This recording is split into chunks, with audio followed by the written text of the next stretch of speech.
All right, welcome everybody. If we would, stand for the Pledge of Allegiance.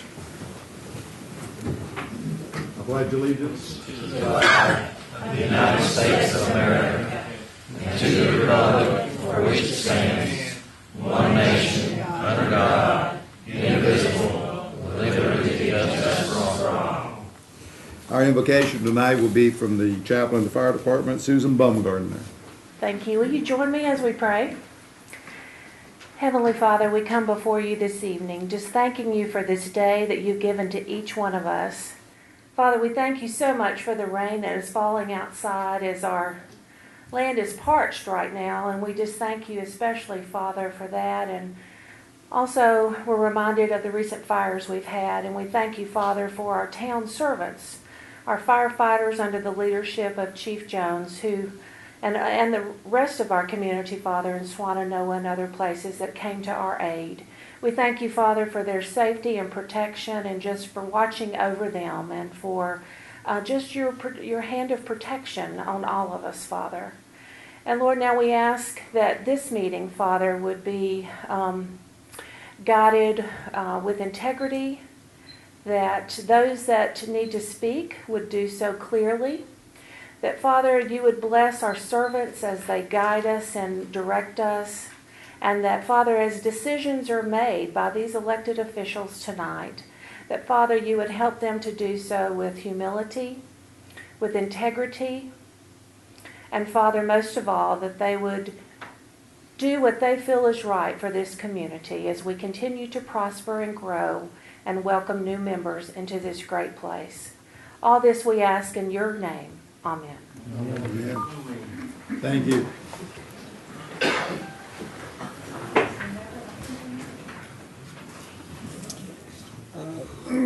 Under announcements, I do want to go ahead and take just a couple of minutes and thank. We know our fire department and all the other fire departments did a wonderful job, and the ordeal that they had to deal with up at Ridgecrest. Hear, hear. But I do want to go ahead and acknowledge. And the fire department is well aware of it and very thankful to the citizens of the town and for all the generosity that they showed in providing food, water, baby wipes. I mean, it was amazing, the turnout. So I think that really reflects, a good phrase of mine, a true sense of community. And on the sense of community, I want to go ahead now and give a proclamation to somebody that we lost, Johnny Raines, who was truly himself a sense of community. This proclamation honoring Johnny Raines. Whereas Johnny Raines was born May 17, 1937 in Buncombe County to the late Columbus and Elizabeth Green Raines. Whereas Johnny was a veteran of the U.S. Air Force and retired from the Postal Service after 31 years. And whereas he was a member of Tabernacle United Methodist Church, where he held several positions, including the chairman of the trustees. And whereas Johnny was a deputy in the Buncombe County Sheriff's Department and Owen High School resource officer for 8 years, and he was the chief of auxiliary police for over 10 years with the Black Mountain Police Department. And whereas Johnny started the Christmas cheer program through the Black Mountain Auxiliary Police Department, in which the town, the fire department, and many local businesses participated. And whereas he was past president of Owen High School Booster Club, member of the Black Mountain Masonic Lodge, past president of the Black Mountain Swannanoa JCs, volunteered with Hand in Hand and the Swannanoa Valley Christian Ministries, and was also a member of the Black Mountain Swannanoa Better Sports Community with youth leagues. And whereas in Johnny's later years he was employed with the Black Mountain Police Department, where he retired in 2013. Johnny was the best ambassador the town of Black Mountain has ever had, and definitely was the face of Black Mountain to business owners, tourists, and residents alike. And whereas Johnny was a loving husband, father, grandfather, brother, and friend who will be missed by all who knew him. Now, therefore, I see Michael Sobel, Mayor of the town of Black Mountain, on behalf of the Board of Alderman and the citizens of Black Mountain, wish to honor and do by here proclaim April 13th, 2015 as Johnny Raines Day. Signed this 13th of April.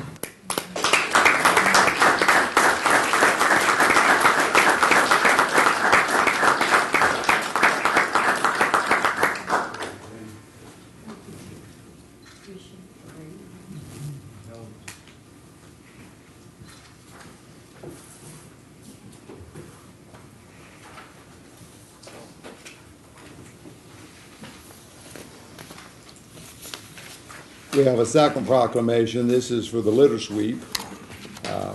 This is for the litter sweep that has already occurred. Whereas the North Carolina Department of Transportation organizes an annual spring statewide roadside cleanup to ensure clean and beautiful roads in North Carolina. Whereas the spring 2015 litter sweep will take place April 18th to May the 2nd. Whereas Adopt a Highway volunteers, Department of Transportation employees, Department of Correction inmates, and community service workers, local government agencies, community leaders, civic and community organizations, businesses, churches, schools, environmentally concerned citizens conduct annual local cleanups during litter sweep, whereas this year the town of Black Mountain observes the annual cleanup on Saturday, April the 4th. Now, therefore, my C. Michael Sobel, Mayor of the town of Black Mountain, do hereby proclaim April 18th through May 2nd as the spring litter sweep time in our town. Encourage all citizens to take an active part in making our community cleaner and more beautiful. And there was a lot of people that did participate in that with the beautification committee. I was speaking with one gentleman, and he said he was amazed at the streets that he went on, that if they ended up in neighborhoods or more or less dead-end streets, that there was less litter, that there was really more litter downtown than there was on regular neighborhoods. I know that on my neighborhood off of Blue Ridge Road, we have a couple who, I see them every day out there walking them down Blue Ridge Road picking up. Okay. Citizen comment. Bob Orr? I think mine is pertaining to the public meeting on the right. Okay, the public comment, you want to do that? Julie White?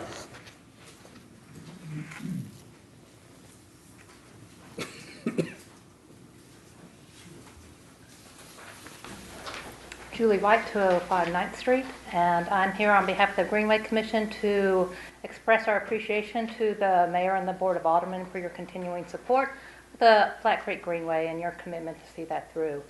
As you all know, the Greenway Commission agreed happily to pay the money that's needed to do the continuing work, or the work needed right now with Norfolk Southern to get this project really rolling and to lay the groundwork.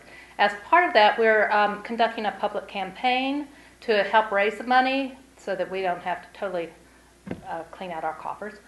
But so far, the Blue Ridge Bicycle Club has agreed to match $4,000 worth of public donations to that project. They believe strongly in providing appropriate infrastructure for cyclists of all kinds. The Friends of Connect Buncombe, which is the regional support group for the Buncombe County Greenway system, has contributed $2,000 to that cause. And they support greenway development on all of Buncombe County, particularly in areas that the master plan covers, which is true of Black Mountain. We have raised $350 of individual donations on those two groups' websites. And Saturday, we kind of started off our public campaign in the Valley. And that was at the Greenway Challenge, where we had flyers out that tells people how they can donate to this cause, and we're going to continue that through the month of May. So whatever money, we're hoping to raise a good amount of money, and whatever we don't, we'll make that up with the Greenway Fund. So we're totally behind you, 100%, and we want to thank you. And while I'm thanking people, I'd like to thank the whole town, and especially the Greenway Commission for their support of the Greenway Challenge, which was this Saturday. It was a 5 and 10K race. Becky James, who is our vice chair, totally ran the event, and then we had great support from every single one of our Greenway commissioners. Not only from the Greenway Commission, we had a lot of public support, we had a lot of local businesses give money or in-kind donations, and we had a lot of volunteers, and we also want to thank all the participants. Mike Sobel, your mayor, he did a very good job in the 10K. But not only was it a good money raiser for us, but it's a public awareness campaign, and it's a great community support and great, just fun community event. We had a lot of good support, a lot of good fun, and that's kind of what we're all about in the Greenway. So I want to thank you again, and you'll see more of us. Thank you, Julie, for all the work that you kids do. It was a great event.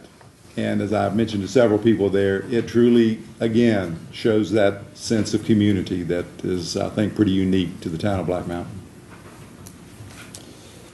Richard Ree? Comments about the Roberts Farm development? Oh, You can do that now, or you can do it at the public hearing. But let's just do it at the public hearing. Mr. Mayor, you do have, I'm sorry, and I think somebody got in under the wire here, but we have somebody else, I think, that wanted to speak about something that's not related to the public hearings. I don't know their name, but I did want to recognize them if they wanted to speak. I'm sorry. Give us your name and address, please. My name is Rhonda Ammons, and I live at 109 Curly Street. It's been brought to my attention that the golf team is being asked to pay for to be able to play on the weekends on Fridays, Saturdays, and Sundays. Our teams have never been asked to pay to be able to practice. This is something that I believe that will only hurt our members. They already have to pay for their own equipment, for anything else that they may need, and I believe that we are asking them to pay an extra $72 a weekend to play. My sons have always played 7 days a week to be able to improve and excel in their sport. Golf teaches them to be respectful of others, to respect and care for town property, honesty, integrity, self-control, to be able to dress properly, good sportsmanship, and self-confidence. Are these not the qualities that we are asking for our town members and for our young people to be able to grow and to be the type of people that we desire for our town? If you start asking these young people to pay, it will eliminate the ability for children from lower income families to be able to play and to be able to excel. And I just think it's wrong. The kids have never been asked to play. Football players are not asked to pay to practice. Even disc golf has their own course at school to be able to practice. Baseball. Nothing else do these kids have to pay for except for golf. And I think it's wrong. Is 8 kids going to hurt this town so much that they cannot afford to have them be able to play for 3 extra days a week? Thank you. Thank you, Rhonda.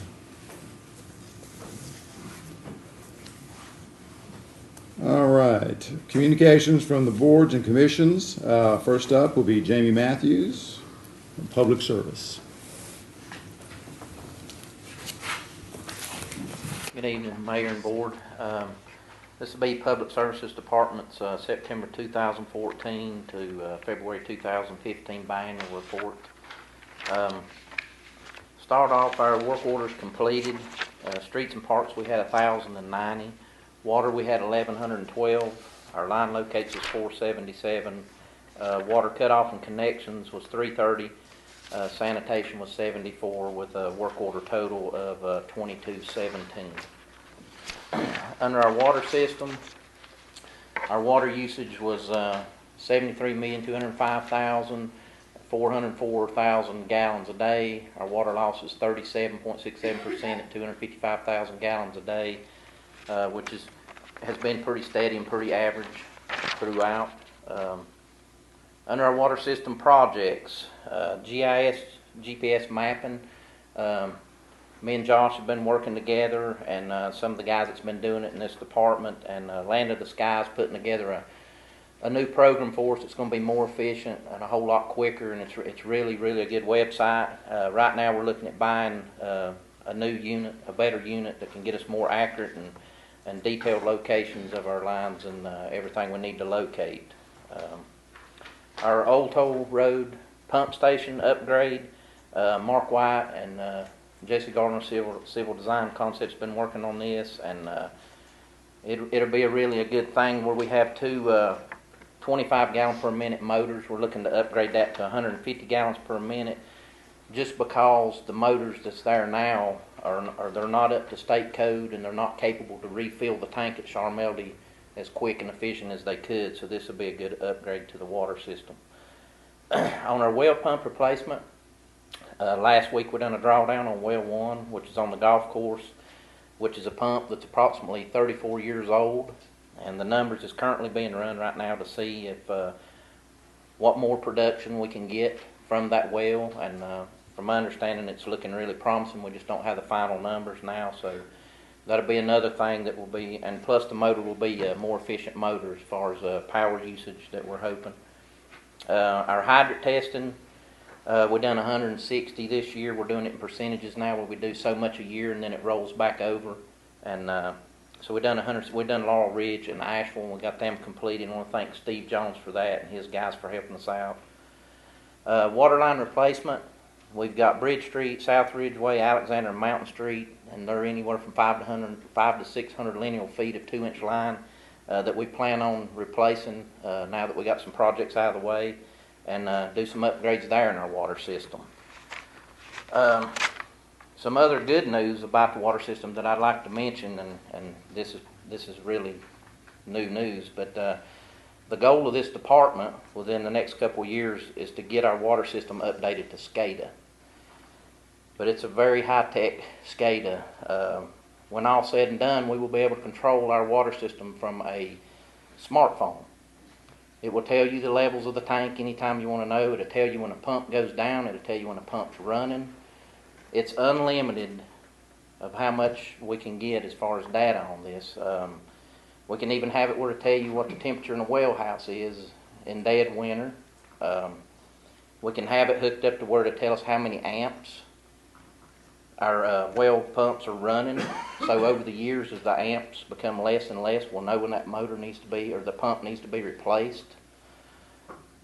And here's the kicker. We plan on doing it in-house, which will save us about $75,000. And at this point, at this time, we got an estimated cost of about $50,000 to install. So you'll probably see that on one of the future budgets, and I hope it passes. It'll be a really, really good thing for this town.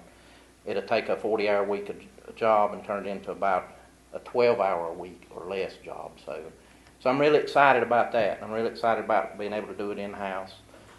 On our infrastructure projects and activities, it's pretty basic stuff from report to report. We always have tree removal, storm drain repairs.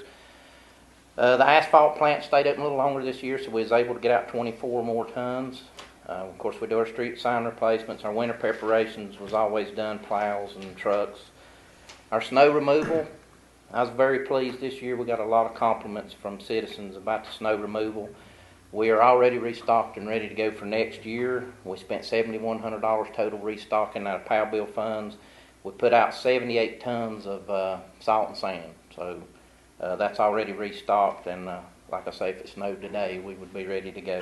So culvert replacement, we've been moving forward with that as we go. We replaced 120 feet last week at Portman Villa. The treatment of hen locks. Mayor, I know this was something you was interested in at the last report, and Lewis Melton, which is retired now, he was the main guy that done this, and we got another guy trained. So before Lewis retired, we got 80 trees done in the fall, but since then we have set up a new system. Starting this year, we'll be treating 300 trees a year. We have 922 in total. So we do the 300 a year. After the third year, it'll be time to start over again. So we can get on a set schedule with that. Parks maintenance. We replaced the kitchen floor at Lakeview. We built and installed some signs for Casey at Disc Golf. 18 of them we built at the shop. We built a dock for the yacht club at the lake. That's a picture of it there that turned out really, really good. They was really pleased with it, and we was too. We winterized all of our locations and water fountains and stuff that we do every year. Of course, the Christmas decorations.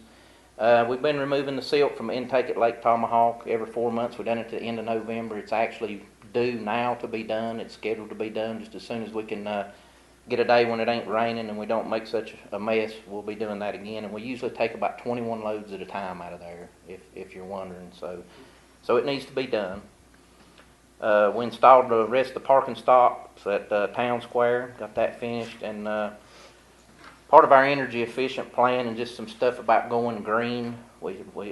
Josh suggested installing some hand dryers in the bathroom, which got rid of a lot of paper towel use, and so that's just part of trying to go green too. So that was really a good thing we done. Under administrative projects, Montreat Sidewalk Phase 2 was complete. Turned out really good. Everybody done a good job at this. Couldn't be more pleased at it. Phase 3, if the budget passes, will be scheduled to go from East Street up to Nana's Assisted Living, which is approximately about 600 linear feet.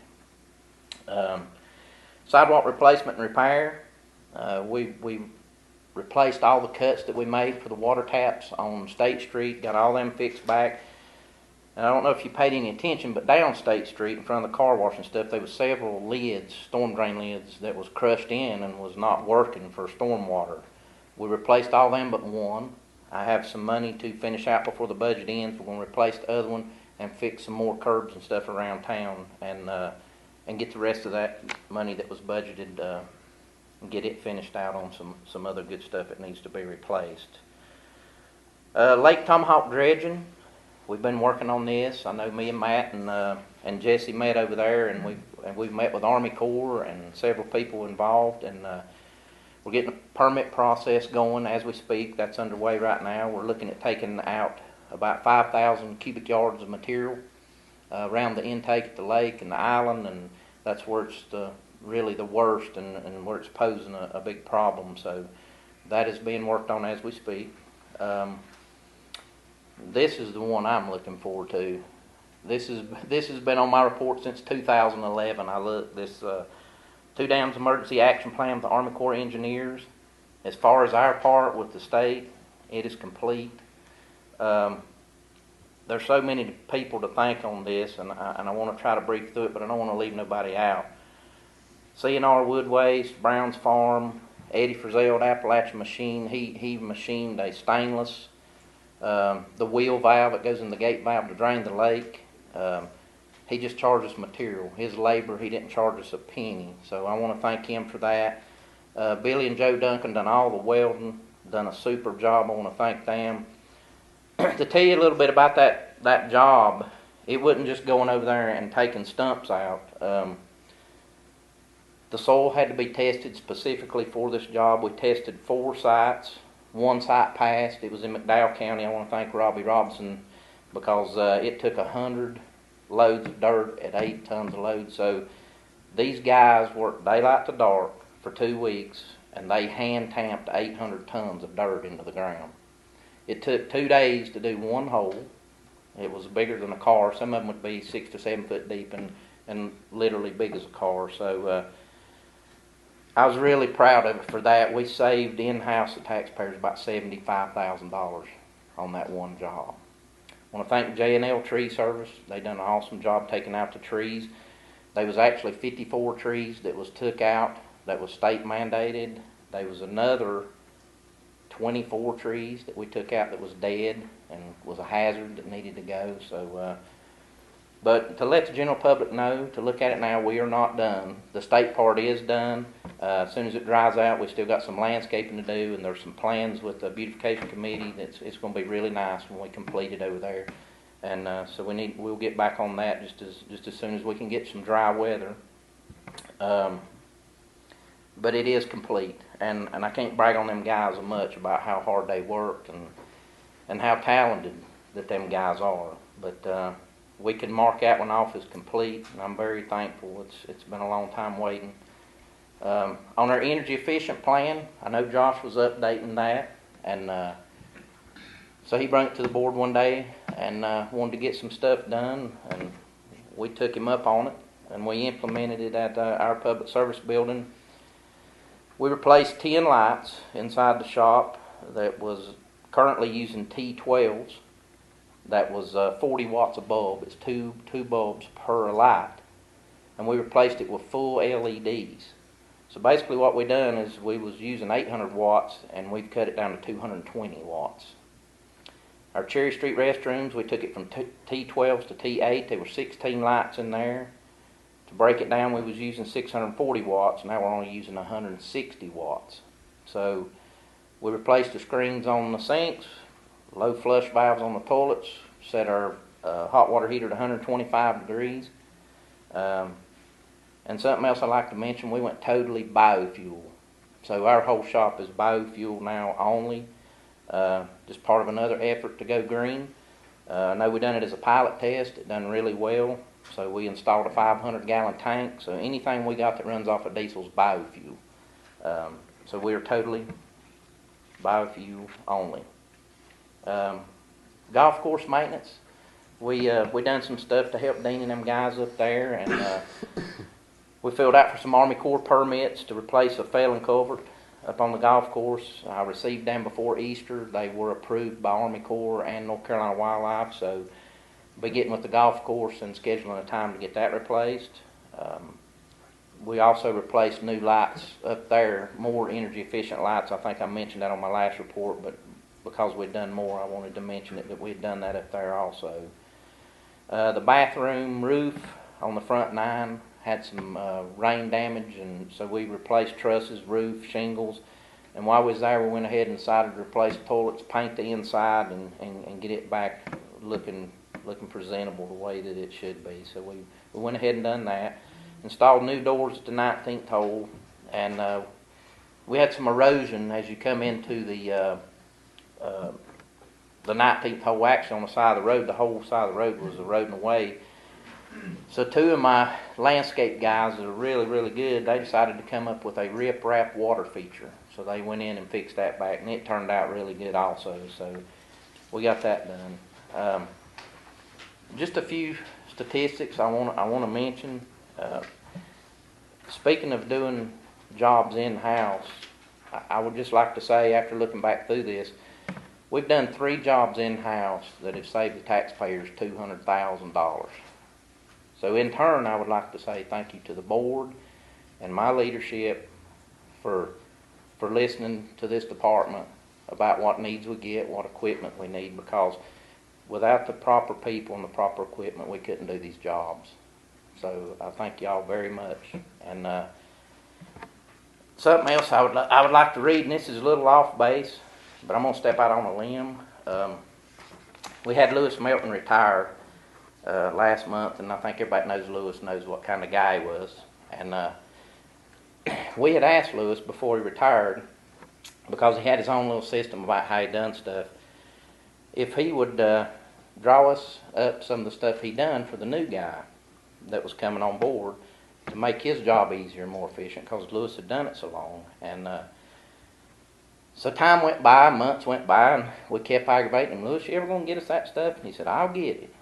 Well, the last day he retired, he brung it, and he laid it down on Keith's desk, and nobody thought nothing about it. Well, Lewis retired, and he left that day. And I'll try to get through this. It touched me, so I guess because I ain't never seen nothing like it. And this is what he had on the front page. It's 1 Corinthians 10:31. Whether therefore you eat or drink, or whatsoever you do all things to the glory of God. Lewis's quote. My prayer has been that the way I do my job will bring glory to God. My prayer has been that I would not say or do anything to anyone to hurt them in any way. I pray that I've been able to help someone, and I appreciate how Jamie and Keith have trusted me, allowed me to do my job without someone standing over me. I've tried to focus on things that needed to be done without being told everything to do. This is a good job. Take care of it. With that being said, there's other people in this town that's like Lewis, and that's good workers, and they really care about their job. So I just wanted our board to know how blessed they are to have the employees that they have. And if you have any questions, I'll feel free to answer. I basically don't have any questions, Jamie, but I do want to say this. The speed in which you guys worked on the Tomahawk Dam is to be commended in every way. And I want the town to know that I'd go by there almost every afternoon and watch them, and it was like watching a bunch of beavers working.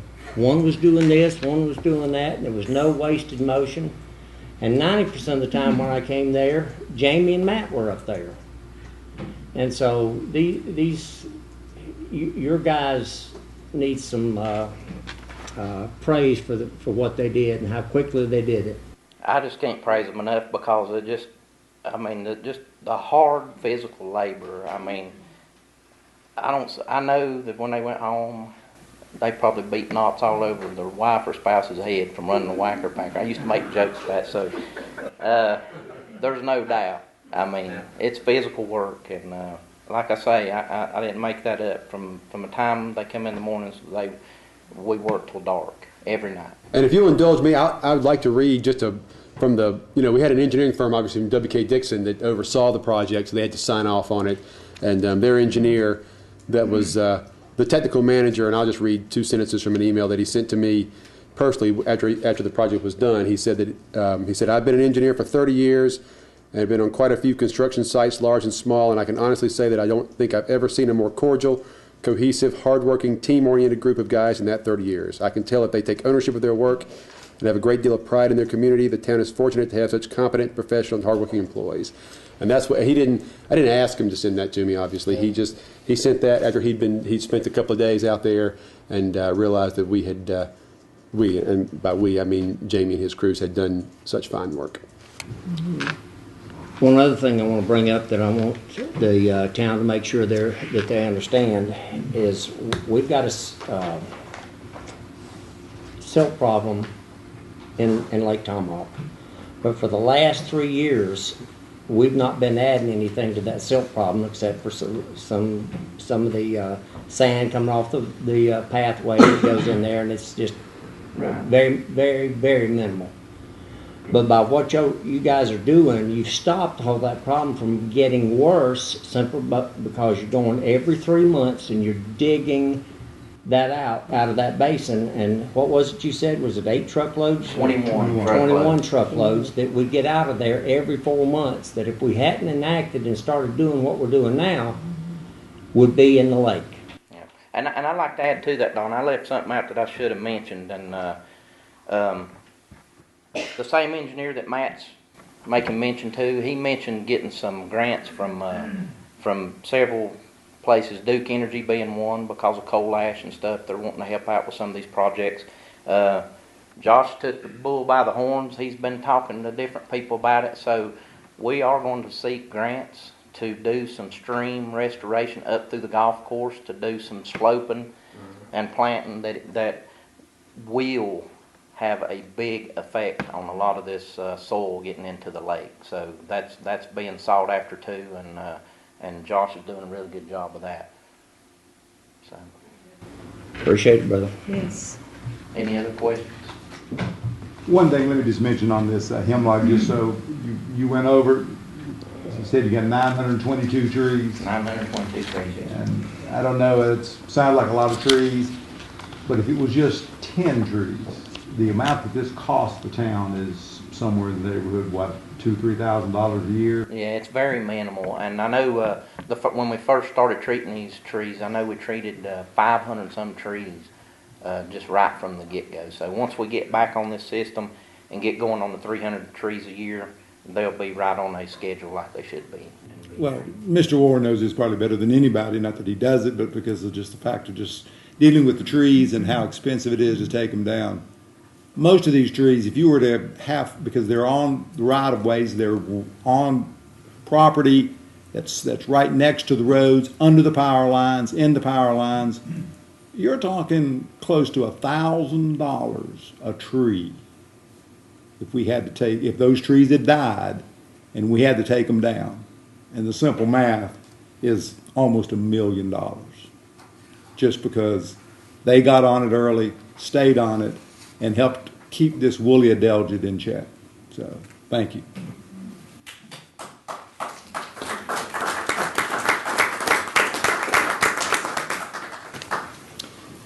Next, we got recreation. Casey Connor.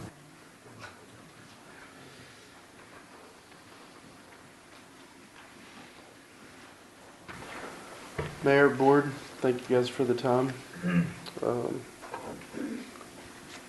See, the first slide here is a little bit about our athletics programs. We're up in our youth sports programs. Across the board, we're up substantially in our youth indoor soccer program.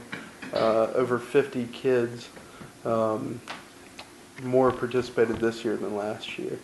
We're getting dangerously close to the point where we're not going to have much more room during certain times of the year to have more participation slots. So we're trying to come up with some creative ideas to maybe try to open up some more slots for the youth indoor soccer. Youth basketball was up as well. The Start Smart Soccer and Start Smart Basketball are the sports programs for kids ages 3 to 5. I'd like to thank Montreat College sports teams, the basketball team and the women's soccer and the men's soccer teams helped out with both of those programs, and they're a big reason why those programs are successful. We were down a little bit on our adult basketball league, which we got some of the riffraff out, so it's actually a good thing. We're down on a couple of those teams. We're happy to not see them come back.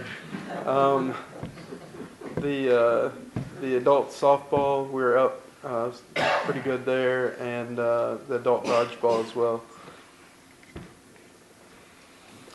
Some of the health and wellness, we had 22 participants in both the Wear Red and the Pink Mountain Day. We also have, as of about 5 o'clock, we had 22 people signed up for our Spring Into Action employee wellness program. We're expecting probably 30, 35 people, so anybody that's here that hasn't signed up for it, you guys need to sign up. We also did 2 super lunches that Jill ran. She did a real good job with those, trying to help people discover new foods and lead healthier lifestyles through exercise or nutrition. And then the Spring Into Action kicked off just the other day. Some of the garden programs, we've got a large after-school garden club at the elementary school.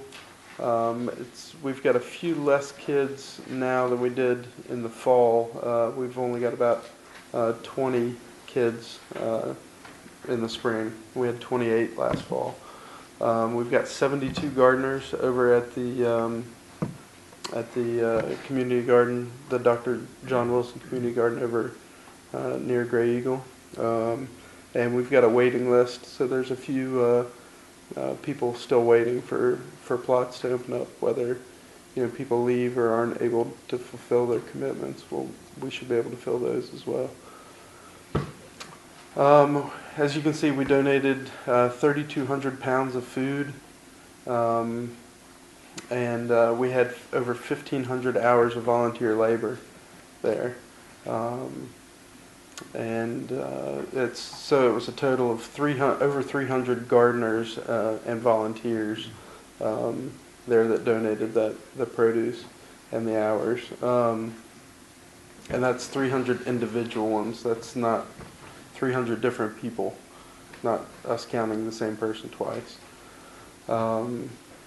We've still got some spots available at the Carver Garden if anybody's looking to get a plot started that isn't willing to wait to get one at the main community garden.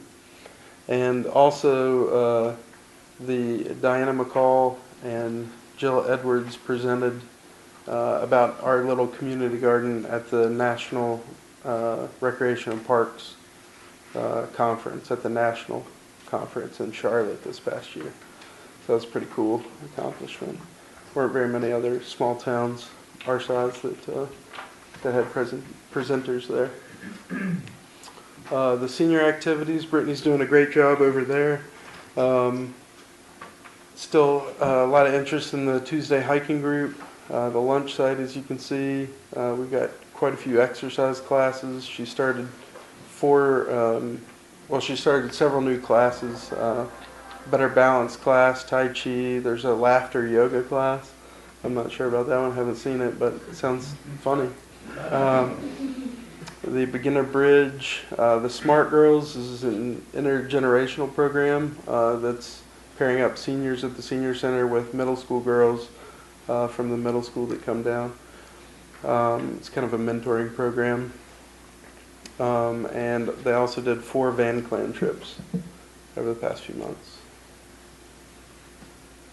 The special events were well attended. The Valentine race, we had 300 participants. That includes the fun run. We had 200 participants, a little over 200 participants in the actual 5K.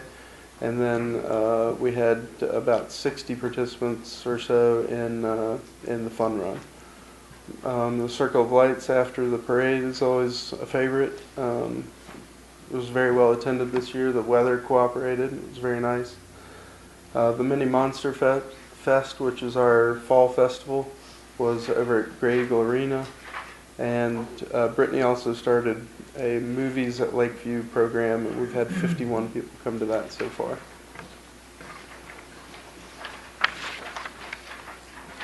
This is some of the stats on Grey Eagle Arena. So far to date, this was as of the end of March, the yearly expenditures were $18,978, and the revenues were $17,463, and the total rentals were $192. I feel confident in saying that we're going to get the revenue up above the expenditure. We've, just this past weekend we had a birthday party there. And this coming weekend we have 2 scheduled, so we have several scheduled for the next several weeks.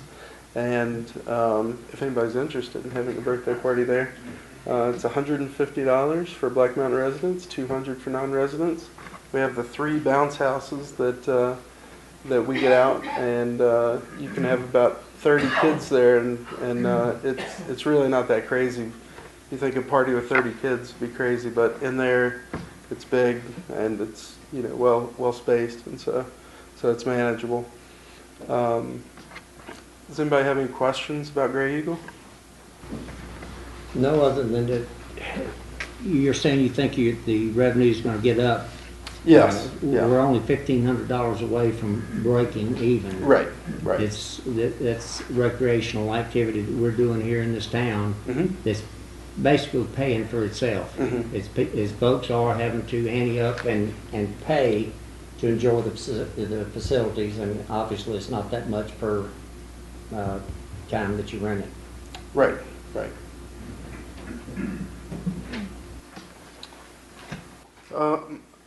Let's see. Speaking of Grey Eagle, I'd like to thank the Kiwanis Club from this past Saturday. Alderman Tuttle was there, Mayor Sobel. Thank you guys for coming out and helping volunteer. They came out and they helped clean up and redo some things. Having all those people packed in there over a 4-month period, things start coming apart at the seams a little bit, and it's nice to have a group of people that can put it back together quickly. So thank you guys for coming, and thank you to the Kiwanis Club for being there. Also, we got some upcoming events. Pool opening is May 23rd. We've got swim lessons that'll be opening up soon. The swim team, the meeting is actually, it may be over now. It started at 6 o'clock. So they're having their organizational meeting tonight. We're expecting, we had about 50 kids last year, so we're expecting about 60 to 70 this year. So it is definitely something that's growing in popularity. Strive Not to Drive Week is coming up May 15th through 22nd, so that goes with the greenways and trying to encourage people to bike or walk to work. We've got the slate of Atlanta Braves games coming up this summer. We've got, I know we're going to see the Yankees down there, and some, let's see, I'm trying to remember who some of the others are. I can't think of it off the top of my head, but most of the games are on Sundays. So we'll leave, Black Mountain early, drive down and come back, and that's in the new Black Mountain minibus. Summer Dodgeball League will get kicked off at the beginning of June. Adult Softball, beginning of May. The Black Mountain Summer Adventures Summer Camp. We still have a few spots left, but not many. We've got waiting lists for almost every single week. We opened the registration up for that March the 8th, and we were full more or less. There's, like I said, there's still a couple spots. People tend to kind of drop off there. but we were full within 5 days of opening the registration for that. So that is a very well attended camp. The July 4th street dance is our next special event, and we're also going to be kicking off a Lakeview Garden Club.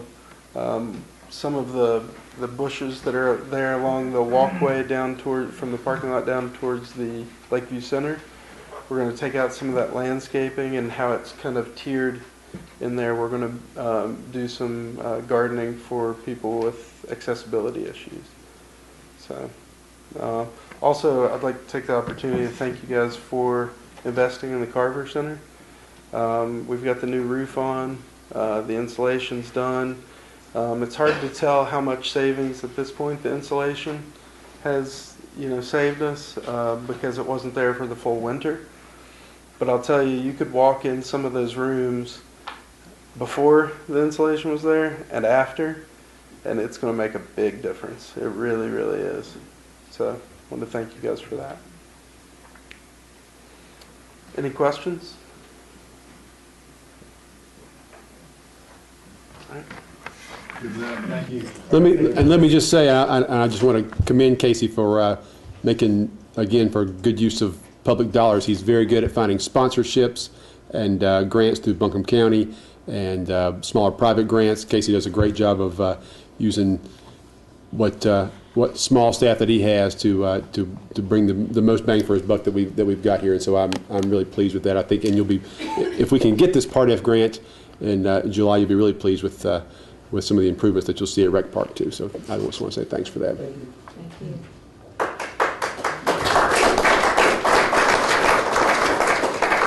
I do want to mention that's when you begin to look around the state and you see towns our size, very few of them have a rec department that does as much as this rec department. This rec department is really leagues above when you start looking at what they do with the health and wellness. And I think that is one thing that this board is to be commended on when it passes the budget, that money is there to contribute to those programs. So I think that folks ought to be proud of this board for the money that they're giving to the rec department. Okay, we're at the consent agenda now, Matt. Yes, sir. You've got the adoption of minutes from your March 5th agenda workshop and your March 9th regular session. You need to adopt a resolution exempting professional services from General Statute 143-64.31, which basically is what we call the Mini Brooks Act. So it's for our watershed management plan. As I've mentioned, we've got a couple of grants to put that together, but we're not authorized when we do an RFP, a request for proposals, to ask for pricing, and we need to ask for pricing because we have a grant that kind of caps out what we can do. So if you would adopt a resolution, you can exempt yourself from those requirements and ask for pricing as part of your request for proposals from engineering firms. We have an opportunity with the North Carolina Department of Transportation for a landscaping agreement along I-40 at exit 64. This is the bank running from the sign that says welcome to the town of Black Mountain to the bridge. DOT has met with town staff and the beautification committee and a couple other folks to take a look at that bank there and having that entrance beautified. And I think that they've come up with a plan that it should be low maintenance from our perspective, and they of course will do the installation on the front end. But this agreement requires the town then to maintain it from this point forward. And they've proposed plantings and landscaping that I think won't require a heavy amount of maintenance, but will really look good when you come off the interchange right there. Then we've got a couple of calls for public hearing. You got a call for public hearing to amend the width of one-way roads and subdivisions, and you've got a call for public hearing on text amendments to the minimum housing code, which has been reviewed by the Housing Commission and the Planning Board. And then finally, you've got a policy or to amend our policy on the use of golf carts for current and former employees. This is basically a policy where in the past we have waived golf cart fees for current and and former town employees, and this would discontinue that as a policy of the town. And that is your consent agenda, Mr. Mayor. Okay, do I hear a motion to pass consent agenda? So moved. Okay, any discussion? All in favor? Aye. Opposed? Passes unanimously. Now we've got some citizen comments for the public hearings.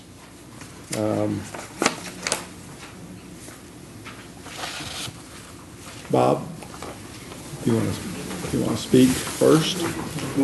Well, do you want him to speak right before?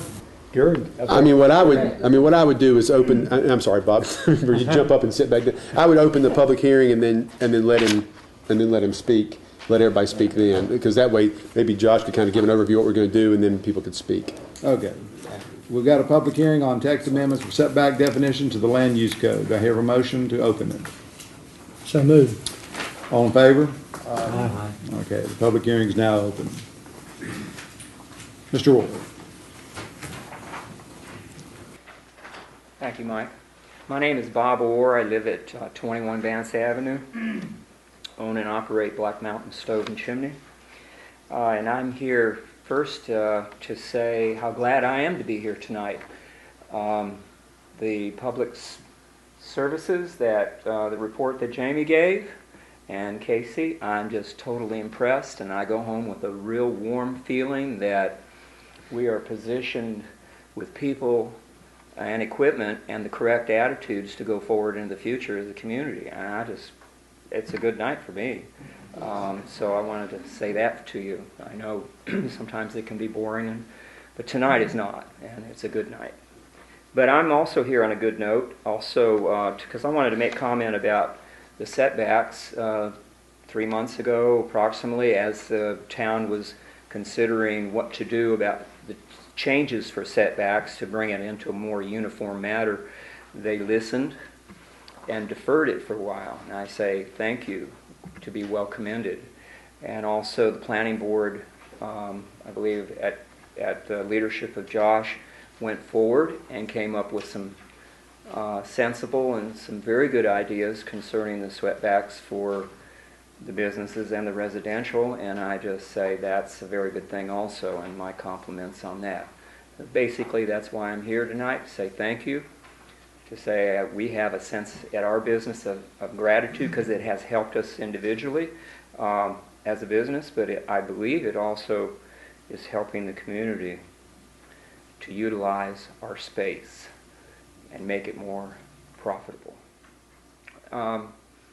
I would just leave you with this, that two things I wanted to request. One was point 3 under K of the allowable encroachments. Number 3 is pertaining to decks and steps, uncovered porches, that they are allowed to encroach, but no closer than 6 feet to the side or rear property line. That's a good notion, but I noticed that it does not address the front setbacks. Typically in my business down where I'm at in the highway business area, we are operating under a 15-foot setback, which allows for an automobile, but it also allows for possibly steps to be in the front. Nothing radical, but again, that is under number 3, decks, steps, or uncovered porches. So I would ask that there would be some consideration given to that. And then also the second point would be that it might not be effective immediately. It would not influence my business or the way I'm operating, but I remember there was a contractor here the night with Harrison Homes, that mentioned for it to be set in motion immediately would bring a detriment to his plans, because there are so many contractors around who already are transacting business according to previous setback arrangements. That might not affect them at all, because I know the changes are very good for them. Then again, it might. So you might consult with a contractor on that basis. Hopefully we have one here tonight. Well, anyway, thank you for hearing me, and again, appreciate it. Mr. Mayor, would you like Josh, to maybe just give the board a brief overview of what, Well, let me just make I'm sorry. You know, on the public hearing part here first, and then we'll have him come up and give an explanation. Always wanting to give the public time to step forward. So I don't see anyone else who wishes to speak, so do I hear a motion to close the public hearing? So moved. All in favor? Aye. Opposed? That's unanimous. Now, yes, Josh, if you'd step forward and explain to the public the text amendments for the setbacks. All right, so this is a couple of different parts to this. We're going to start with section 1.2.3, which is definitions. This thing is raspy, or I feel raspy. I'm not sure what's going on, but I feel it reverberating. Kind of what we've done, currently we measure setbacks from the foot of any building, which was posing some issues. Lots of other places that we researched typically just measured from, the facade or the furthest projection of a building. So that's kind of what we've done with our new definition, taking that portion out that talks about measuring from the foot of any building, just to make it cleaner. I don't know of any other place that we researched that measured from the foot of a building, so it just kind of made sense for us to measure like everyone else did. As far as section 2, which has been omitted, what that did was allowed staff to give a variance of up to 1 foot, and that probably really should go through our Board of Adjustment to receive any type of variance, not putting staff kind of responsible for that. It just made sense. And with the encroachments that you'll see in a minute, it will kind of give that leadway. 3, which is 4.3.3, is just kind of reiterating what was said in 1.2.3. We seemed to mention setbacks in quite a few different chapters, so we had to make sure that we got them all taken care of. So it's just stating the nearest portion of the building or structure for it. K, again, we took that out altogether, which is identical to 1.7.6, the original K. With a new amended K, everything that's underlined just gives encroachment allowances for things such as ornamental features, cornices, bay windows, deck steps, as Bob mentioned, fences and walls, gives some handicap accessibility allowances. And I would just say that Dana Babilia, I think, was the contractor that was concerned last time with, and I don't want to speak for him because he's not here, but I'm fairly confident that with the new allowable encroachments, he's going to be fine with what he's doing out there. And that's, for the most part, it for that. Okay. Any questions for Josh? Yeah, Josh, can you elaborate on what Bob was talking about, the 3K, is it, Bob? 3K. Or K3. Right. Well, I mean, kind of what Bob was saying, how we've gotten it written currently, that's really only going to pertain to the side or rear property line, so it is not going to address his concern of the front. That's correct. So if that is a concern and y'all want to address that, then we would need to put something in there that would state such. And what was the consensus of the planning board on that? The planning board voted on what you have in front of you unanimously to approve this.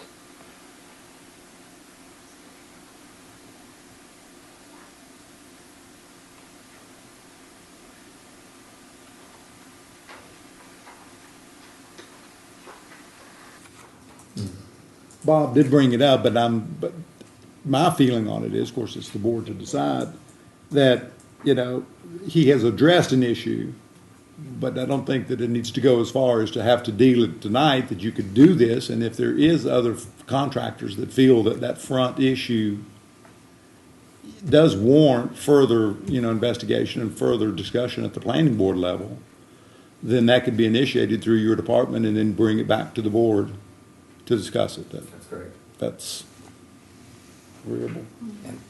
Okay. Okay, then. Thank you, Josh. Do I hear a motion? So moved. All right, all in favor? Or the discussion? Okay, all in favor? Aye. Opposed? Unanimous. Now we need to adopt a statement of consistency to amend setback definitions. Do I have a motion? So moved. Maggie makes the motion. Any discussion? All in favor? Aye. Opposed? No. Passes unanimously. All right, now we got a second. We've got 4 public hearings tonight, folks, so we got plenty of time for you to speak. The second public hearing is for text amendments to HB 8 dimensional requirement to the land use code. I'm going to go ahead, just stay there if you would, Josh. Let me just open up the public hearing and see if anyone wants to speak. And if it doesn't. So do we hear a motion? Would it be more helpful to the public if Josh told them what it was about and then asked them to speak? Okay, well, we can do it that way. All right, we'll try that way then. Okay, so this is in conjunction with what you had just approved. This addressed Mr. Orr's concern with the business districts. So what we've done in this instance is looked at the side and rear setbacks. We looked at some other municipalities throughout the state that do have highway business districts, and we've changed the side setback from 10 foot to 0, so there will not be a side setback, and the rear setback has been changed to 10 instead of 20. However, there will still be a setback if it is abutting a residential use or district, which would be 20. I know this may be confusing, which will be 20 for side setbacks and 30 for the rear setback. So really what this does is give the people that are in highway business zoning districts more room to build, pretty much. They can encroach closer than they could. Today they have a 10-foot setback where we'll be changing it to 0, and a 20-foot rear setback where we're proposing 10. Which, if you look at the number, you're gaining 20 feet on width. Right. That's a good little distance. Yeah.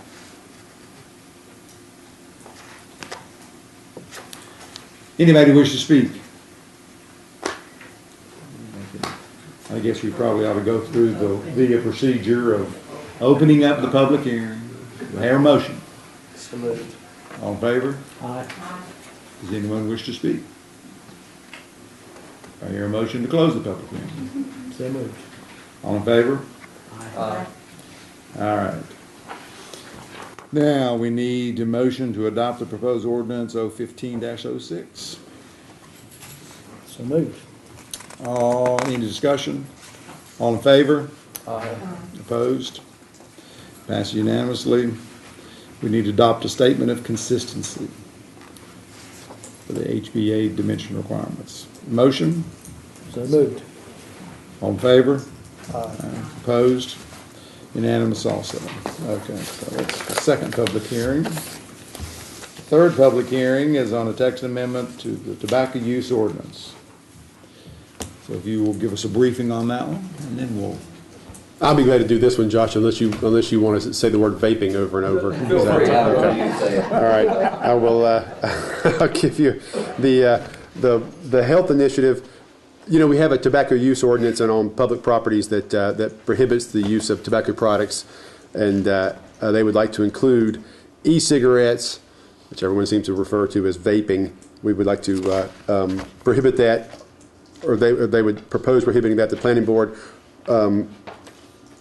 reviewed and approved this amendment at their March 2nd meeting, and so that's why it's been forwarded to you. So it is including e-cigarettes and people's love of vaping as a prohibited use on public property, and that's what this is including. We already prohibit the use of tobacco. All right, I hear a motion to open the public hearing. So moved. All in favor? Aye. Opposed? Do we have any wish that wishes to discuss vaping? Seeing none, motion to close the public hearing. So moved. All in favor? Aye. Unanimous. Okay, now I need a motion to adopt the proposed ordinance 0515-07. So moved. All in favor? Aye. Opposed? Unanimous. Adopt a statement of consistency. Motion? So moved. And all in favor? Aye. Opposed? It was unanimous also.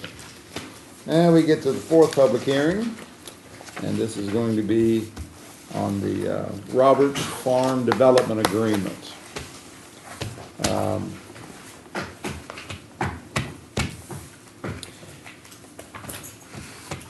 There's a lot to discuss here. We've got one person that has signed up for this. I know that Jesse Gardner has offered to provide a presentation to kind of give you an overview so you can see where, so we have a starting point. Okay, we'll let Jess, if you would please come forward, and then after he finishes, then we will open it up for public hearing so that Richard Ray can speak, and then anyone else.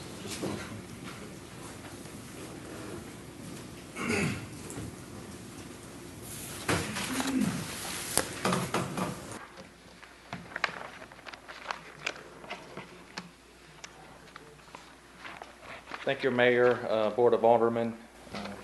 Thank you, Casey, for not considering me riffraff, as you let me back in the adult basketball league this year.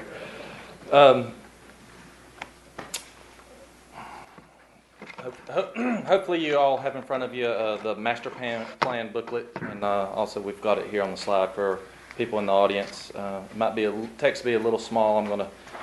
I know I'll try to breeze through it as quickly as possible. But really, in general, I'd like to give you a summary of where we've been and why we're here today.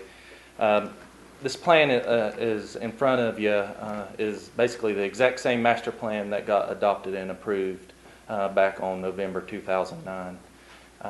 We're here sort of at the town's request to reaffirm it and also perfect a little bit of the language that went along with the agreement.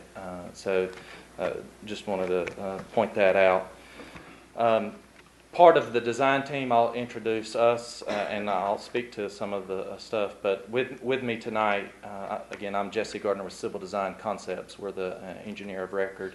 With me tonight, I have Sam Metcalf, Jeff Ogle, Wade Ogle. They're with the developer and the construction group, SurePoint Builders and Summit Avenue LLC. Rick Jackson with McGuire Wood and Bissett, and Chris Eller, president of Civil Design Concepts. Like I said, we've been fortunate. Civil Design Concepts been on this project since 2008.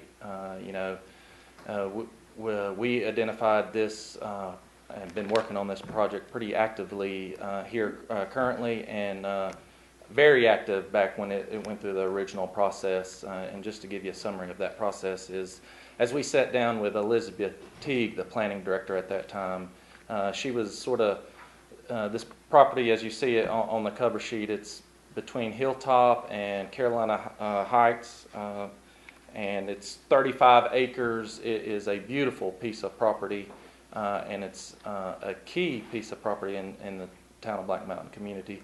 We identified that with Elizabeth, and it has a lot of opportunities, and we took an interactive and community planning effort to develop this master plan back in 2008 and 2009. And she steered us to the developer's agreement process, which is outlined in our current land use code. I think it was sort of more general statutes back before this current land use code. And she suggested it as our route for many reasons. One of it is for flexibility. One of it's for vesting such a large project that will take time to develop out. And also to get, not one zoning district that existed in our own land use code fit the way we wanted to develop this project to its highest and best use of property. And so that's sort of how we got steered. And we followed suit with that, and it was a long, drawn-out process, and we put a lot of effort to it, and we're proud of this master plan, and we so look forward to getting started and getting ground moving and getting units in there. So that's sort of the summary of the process that went on. I'm going to give you a brief update of the same plan, and just so if you have any questions, you can ask them to me.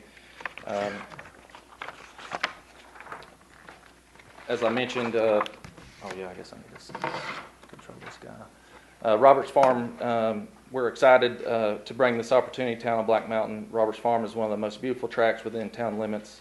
For this reason, we have carefully evaluated the plan and community that we feel to be a tremendous asset to both the existing and new residents alike. And you see our plan here. That is the 35 acres, if you follow my pointer, 35 acres of the total project site. Part of this development, we're preserving over 7 acres, or right at 7 acres of undisturbed open space. Little summary about SurePoint Builders and Summit Avenue LLC. They are a group that we have a history with. They're a family-owned business, been building beautiful residential and commercial development throughout Western North Carolina. We're excited to see them part on this project. They've got a beautiful community and neighborhood out on Summit Avenue in Asheville that they're wrapping up today. That's a picture of the type of construction we'll anticipate seeing in this project there on the left, and interior finishes. They describe it as a mountain Tudor and a mountain craftsman design. Has steep pitch roof, stonework, half timbering, and a lot of arches. So it's high quality, and I think this is a type of vision product that blends really well with the town of Black Mountain and the surrounding neighborhood. This is the next page is basically a summary of civil design concepts. Can you go back to that other one, please? Yes, sir. If I can hit back.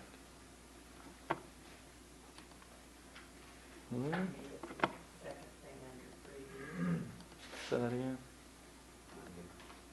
Yep. So that was the home I'm describing. I'm sorry. And interior finishes.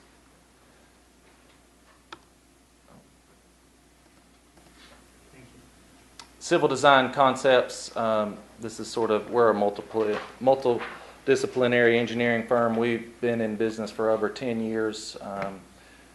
We primarily focused on private development, but however we do quite a bit of municipal work with you guys. We've done several other projects in the town of Black Mountain, and like I said, we're excited to be seeing this one come to fruition. As a designer and an engineer, I take pride in not just designing pretty projects. I like seeing projects completed and built and followed through. And that's something we've been fortunate with Civil Design Concepts to make happen in a lot of places over Western North Carolina. Here's a couple of just properties from the site. Hopefully you guys got a chance to visit, make a drive by and walk on it. Beautiful land property. It's pretty much pasture land today. Has sort of tiered levels, and you can see that's the type of terrain we're trying to work with and design on, is how the master plan was designed around stepping the design up the mountainside or up the terrain to work with each other and creating tiers. From a zoning perspective, we chose the developer's agreement because there was no one zoning district that met the need and the desire of the development team. The new development team is here and loves the master plan and wants to build the master plan. So that's essentially why we're continuing with the developer's agreement.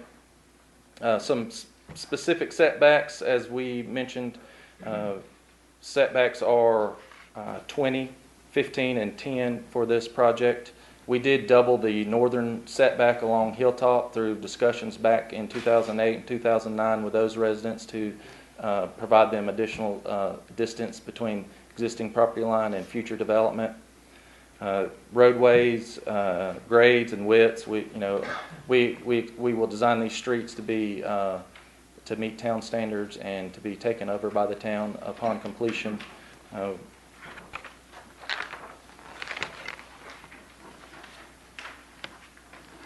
Here's a couple more pictures of types of product we would expect to see. Building height not exceeding 40 feet. We basically, on our tallest Multi-family product, we have a 3-story on a basement side, so it'd be 2-story on the low side. The slope analysis speaks to the heart of this developer's agreement. We focused on taking the property that was the least, had the least amount of slope on it, put the development where the development fit on the property, kept the steeper sections of the property as undisturbed open space, and clustered the density and the development on the lower portions of the property. And as we parking, we part of the original design and original master plan submittal included traffic impact studies for the road networks. We also looked at parking requirements, and to meet, we are asking for basically a 1.5 parking space requirement for each residential unit that goes with the multifamily product. Traffic study, as I mentioned, we completed and submitted back in 2009. Key findings were there were no significant impacts as proposed by this development. The existing infrastructure was adequate, and we even analyzed, I believe, a signal requirement at the intersection of Bird, Cragmont, and Hiawassee. It didn't meet warrants even with the additional traffic that this project would add upon full development. Pedestrian connectivity, you see in this right-hand corner, that some of you can sort of see it. That is a blurb directly out of Town of Black Mountain's pedestrian master plan. It actually shows the future development of Roberts Farm and potential connections. That's something we hope the town will continue to focus on and put on the future priority list as this project gets developed to seek ways to get connections to our future project. We do still have approximately 10,000 square feet of commercial space proposed. That is more, if looking at the master plan, adjacent to the entrance. We foresee that as some sort of supporting secondary business of a coffee shop, a laundry shop, or something like that.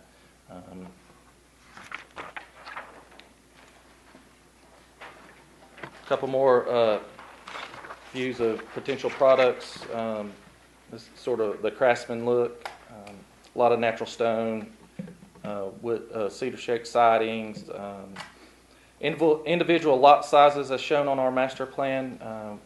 We are proposing 0 lot line setbacks on all of these structures, especially since we have a mixture of types of even single-family dwellings between cottage lots, what we are calling tree houses, and we also have some attached single-family townhomes. We need that flexibility to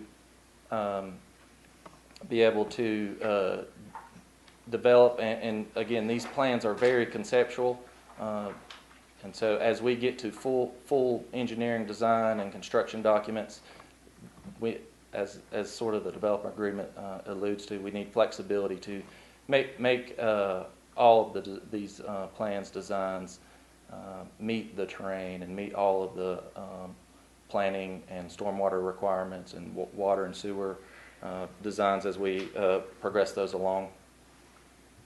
Some of the 0 lot line tree houses are also show on the master plan as I get to the next page, I think, and sort of.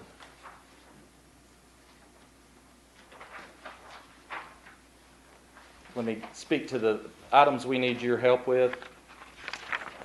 As I alluded to on the pedestrian master plan, we just would love, as this project gets developed, that the town consider to follow their pedestrian master plan and seek to assist in with future connections to the lake and golf course from this proposed project. Reduction in development fees of affordable workforce units. This is something actually already in the current land use code. We've just sort of left that in there because when this came through originally, the current land use code wasn't adopted yet. We are seeking assistance in the closing of half a Bird Road right-of-way. As it shows up on the master plan, we want to currently retain that as a one-way street and basically close the half of the right-of-way that's adjacent to our property. Off-site street improvement participation, no key specific item here, but as roadway infrastructures and things get built out, if there's future needs, we'd like the town to assist those as this project completes construction. Specific requests for the utilization of the existing regional stormwater pond, or BMP, that's located just to the north of the croquet court. And that is basically the request to, this was actually presented by design engineers back in 2009, directly at before the planning, the Alderman meeting for this project. I know staff is working on getting some information out of that design engineer, and there's still more design to consider as we get to stormwater design drawings, but we'd like the town's consideration for us to utilize that to meet the town's stormwater requirements. And I'll end with a brief summary of the master plan. We're basically focusing the higher intensity development on the lower portions of the property. You'll see those are the 10-unit condo buildings shown in sort of a mustard yellow. The orange units are townhomes, and they tend to be clustered in 3 to 5 unit. Those would be part of a zero lot line development, as those would be conveyed as townhomes. Red buildings are 6-unit buildings, and those would more than likely be a condo type product. The tree house is green, and those are as you climb up towards the cell tower. If y'all know where the cell tower is, at the top of the property. Those would also be a zero lot line type subdivision and type product. Density is sort of there in the summary on the right hand of the page. We're a total density of 250 units. That is actually below the allowed zoning density of 7.2 units per acre. So we're not asking, this project didn't ask for additional density. It just asked to put the density where it needs to be in the more developable portions of the property. Pretty simple road layout. If you were on the property, you probably noticed the existing gravel path or gravel road bed that sort of climbs to the mountain, and then also it extends from Mount Allen Heights to climb to the cell tower. We're trying to reuse those in the future designs, trying to keep the roads where they need to be and fill in the lot and the development on the periphery around that. I think I'll end it. I won't go through rest in the master plan or sort of conceptual design drawings of the grading and erosion control plan, water and sewer plans, a little more detail. I think I'll end it here and let public provide some comments. I do still have a couple items on the developer's agreement that I'd probably just put out, but I feel like probably public comment would be appropriate at this time, unless y'all have any questions for me. All right, thank you. Now we're going to need to get a motion. So we go ahead and have open the public hearing. We have a motion from the board. So moved. All in favor? Aye. Opposed? Unanimous? Okay. Now we're open for if Richard Ray wants to speak. Now would be the time. I'm Richard Ray, and I live at 11 Roslyn Way, and I'm president of the Bird Road Townhome Associations. One of the great joys for Black Mountain has been to see some development that has occurred off of Bird Road in this 14-unit development, the Bird Road Townhomes. We've been able to draw folks from Detroit, Sanibel, Florida, a whole variety of places around the country. It's a very sort of eclectic group of people who have come in. So development is very much something that I appreciate in the community as a longtime resident and been employed here for 22 some odd years and will continue to live here. I think part of our biggest concern as we thought about this development or heard about this development in 2009 and now with its reemergence is what the impact will be in terms of traffic flow in the Cragmont, Bird Road, Hiwassee streets, because today that sharp curve that comes through there is a very difficult curve to figure out at certain times of day who has right of way, who's going to turn left, who's going to go straight, who's going to go in which direction. It appears, and this would be a question, whether the exit from the development is going down to Hiwassee and then down, or is it going to turn right onto Bird Road as well as have an option on to go across to Hiwassee. But I would recommend that as things begin to develop, the impact on traffic, we have a lot of folks riding bikes, walking, we have three families in our 14-unit complex with children who do move through that area and are walking a good bit on sidewalks, which is a great thing. I'm very concerned about the impact on traffic flow, pedestrian traffic, etc. Also, if there's commercial space in that complex, that will change potentially the traffic flow in the area. Again, development's a good thing. I appreciate it. These look like well-constructed units, but I am very concerned in terms of what the impact will be on residents who are currently living there as they're trying to move around in our community. Thank you. Thank you. Anybody else wish to speak? If not, then I get a motion to close the public hearing, and then we'll open it up for discussion on the board. So moved. All in favor? Aye. Opposed? All right, public hearing is closed. So we're now just. And maybe you let Ronnie. I was going to say you may have Ron give you just a brief synopsis, because we've batted around this development agreement pretty heavily, and I want to make sure you all are clear on where we are with it. And that's why I'll turn it over to Ron and let him tell you that. Well, over the course of the last 72 hours, this thing has changed so much that I don't know what you guys have read and what you haven't. But I will run through and hit at least the most recent changes or additions or modifications. Give a little introduction. About 4 months ago, we met with Jess, Chris, and some of these folks as they started to go forward to this. And the first thing we realized is that everybody disagreed as to what the development agreement said. And so part of what I hope when we leave, whatever we end up with this one, that everything of consequence ends up in the development agreement, or at least references where you go to the master plan and the master plan does control, rather than having conflicting terms and trying to figure out what it is. And I've been trying to pull things that were on the master plan, find out what they intended by the master plan, put it into the agreement. And I won't, and as I go through it now, I'll miss about 9/10 of those.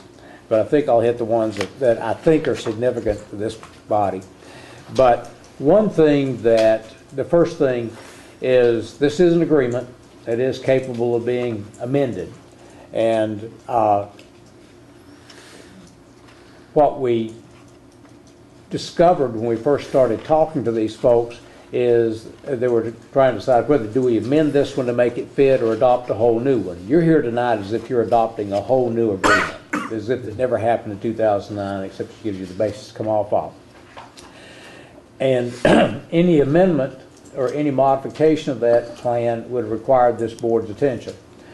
At this point, they want some things that they have the flexibility and staff can amend. At the same time, staff doesn't want to have the blank check to approve everything. And you've got some language in your definitions about major modifications and minor modifications.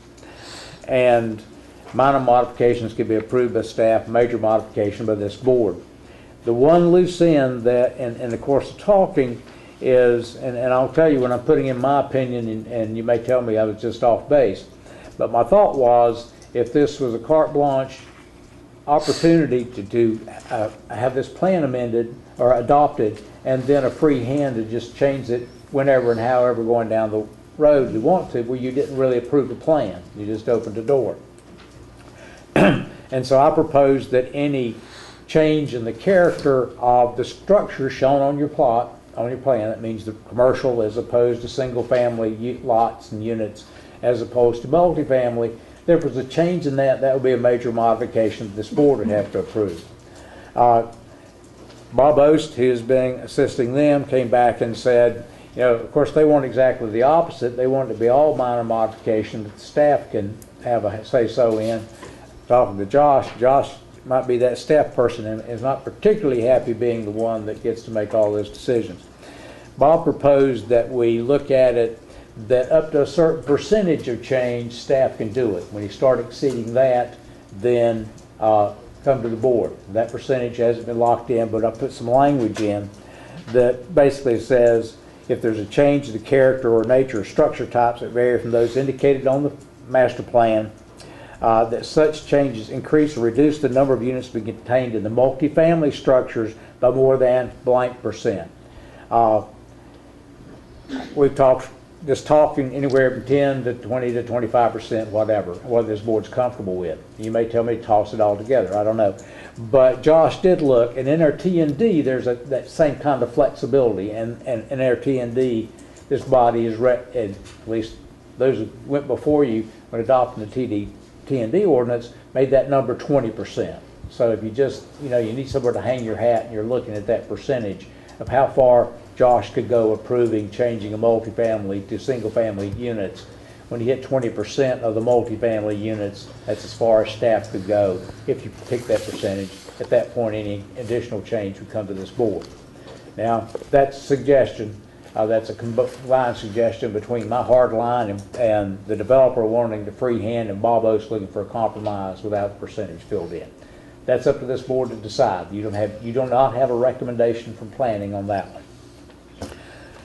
The next item that's plugged in, it's not of great consequence, but it is a blank. Obviously, we're starting over and we have a new completion schedule.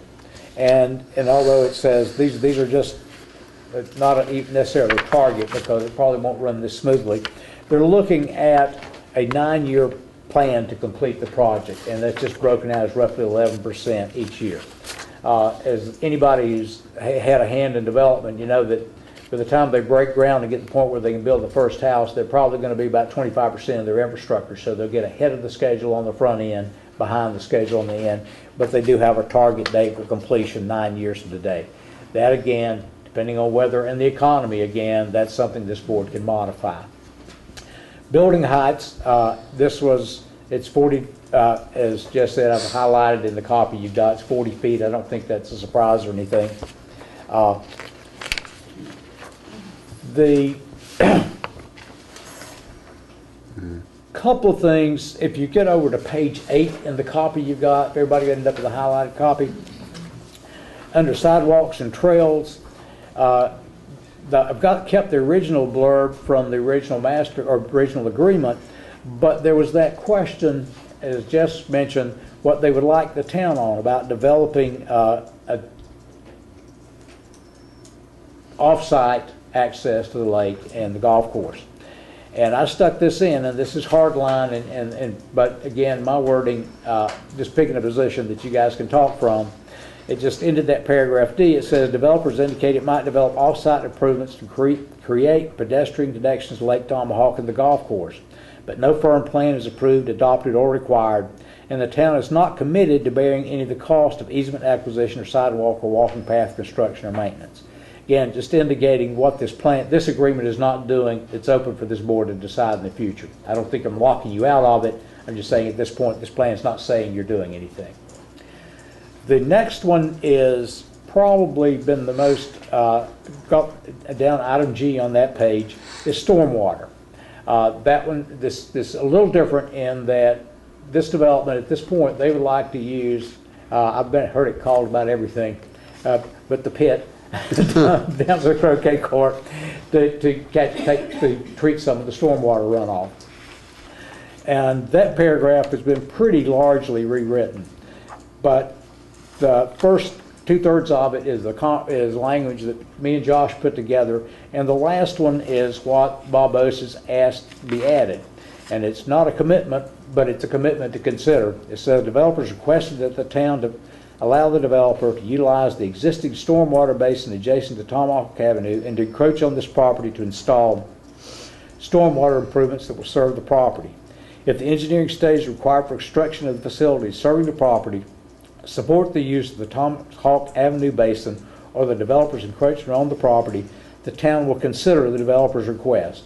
You're not committing to it. I think there's a lot of engineering to be done. You guys got to see what else that basin's got to do before you let this water in. But they did ask that it be in the agreement that this board would be open to discussion should they come up with a stormwater plan that incorporated it. And I think that I don't want to speak here, but I think Josh would back me up on this. Off-site treatment of stormwater is, while certainly you can agree to that, and that basin is there for some purpose.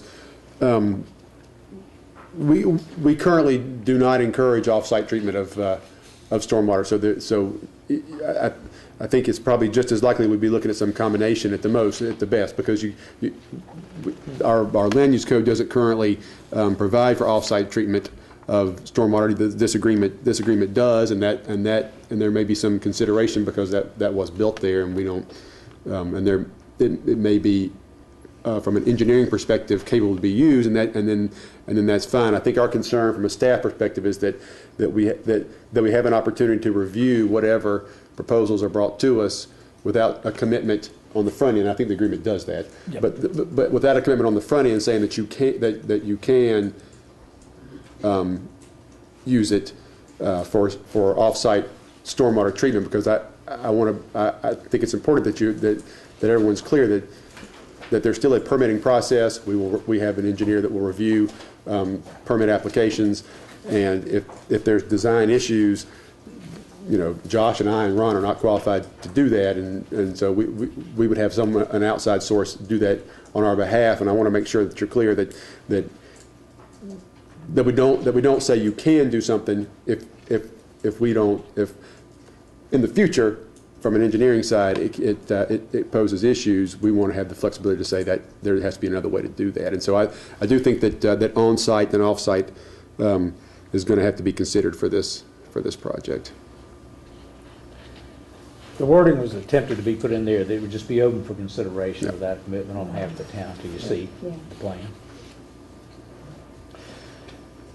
Next item that I didn't highlight because I was in the fourth version of this, but on page 9, number 13, the setbacks, it provides that on all lots created within the subdivision, no setback requirements on any lot, 0 on all sides. Mm-hmm. That was a question, and that's in there very specifically because that was a primary issue. We had our first discussion a few months ago, and we started disagreeing immediately on what the setbacks were. So it's spelled out now. Whereas on the master plan, it indicates 0 lot lines contemplated. You couldn't tell exactly. It was unclear, and I think this spells it out that they can use 0 lot line anywhere and within the project. Is that inconsistent with town code? About halfway. Mm-hmm. We allow in almost all residential districts some 0 lot line set construction, but that's just side lot lines. It doesn't address front and rear. This gives them the ability to flex both front and rear setbacks. Yeah, and I think our issue, and Ron, you'll correct me if I'm wrong, before was that there were some inconsistencies between the development agreement and the master plan. It was always envisioned, I believe, it was always envisioned to have 0 lot lines. There was inconsistency between what the previous board had approved under the development agreement and what the master plan said. So this clears that up. The vision was always 0 lot lines internally within the project, and setbacks on the external lines. There isn't, well, back then it was R10, now it's NMU 8 zoning, but The old development agreement said that the requirements of R10 would apply, and the master plan said 0, and not very clear about exactly where the 0 was, so there's conflict between the two. So we wanted both to stay the same, and that's why that's 0 there. There is a slight change down under that. The outside, just talking about the exterior setbacks, the property as a whole, on the south side, it's been changed to 10 feet. That was 15 feet in the old agreement. It said 15 feet in the agreement, 10 feet on the master plan. I've made that note. I've also removed from that, there was a provision there that would be a fence along that property line between it and the church property. I've removed it at the developer's request, but my feeling is I haven't heard from the church. I don't know what negotiations went on 6 years ago, and the church may still want their fence. So I'm just a little hesitant on that one. Apparently, they didn't just throw a fence in there for fun, and I've got a feeling the next door neighbors had something to say about that back then. And the developer may want to be prepared that the church still says we want a fence. They may have a fence, yeah.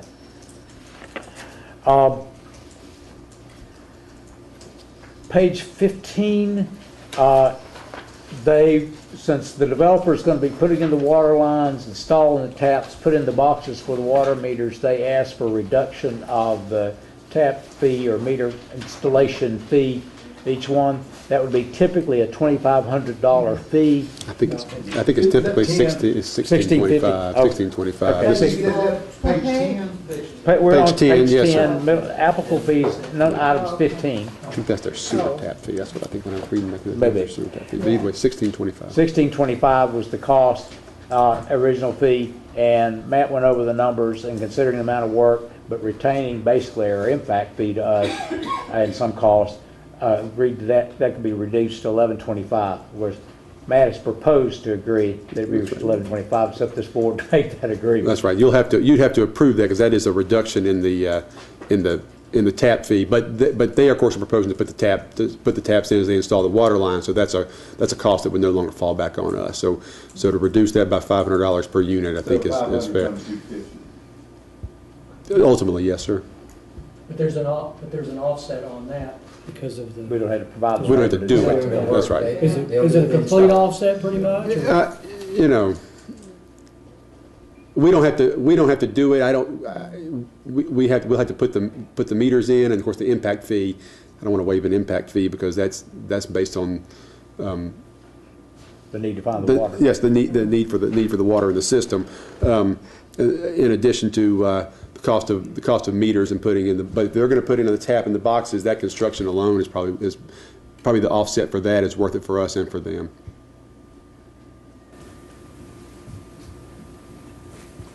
But they would be buying the meters? No, we're providing the meters. They'll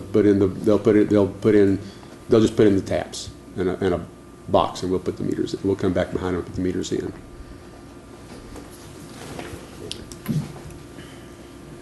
That seems to be a lot. I mean, to be a washout. I mean, obviously you can save us some money, but just to put a meter in if the line's already there. Mm-hmm. Well, the impact fee is $700 of that cost. Plus, there's $125 is the service fee and the deposit fees and some administrative fees. So we're looking at a couple $100 for the meter. So we're not. That's all we're asking for. That's what the discount is for.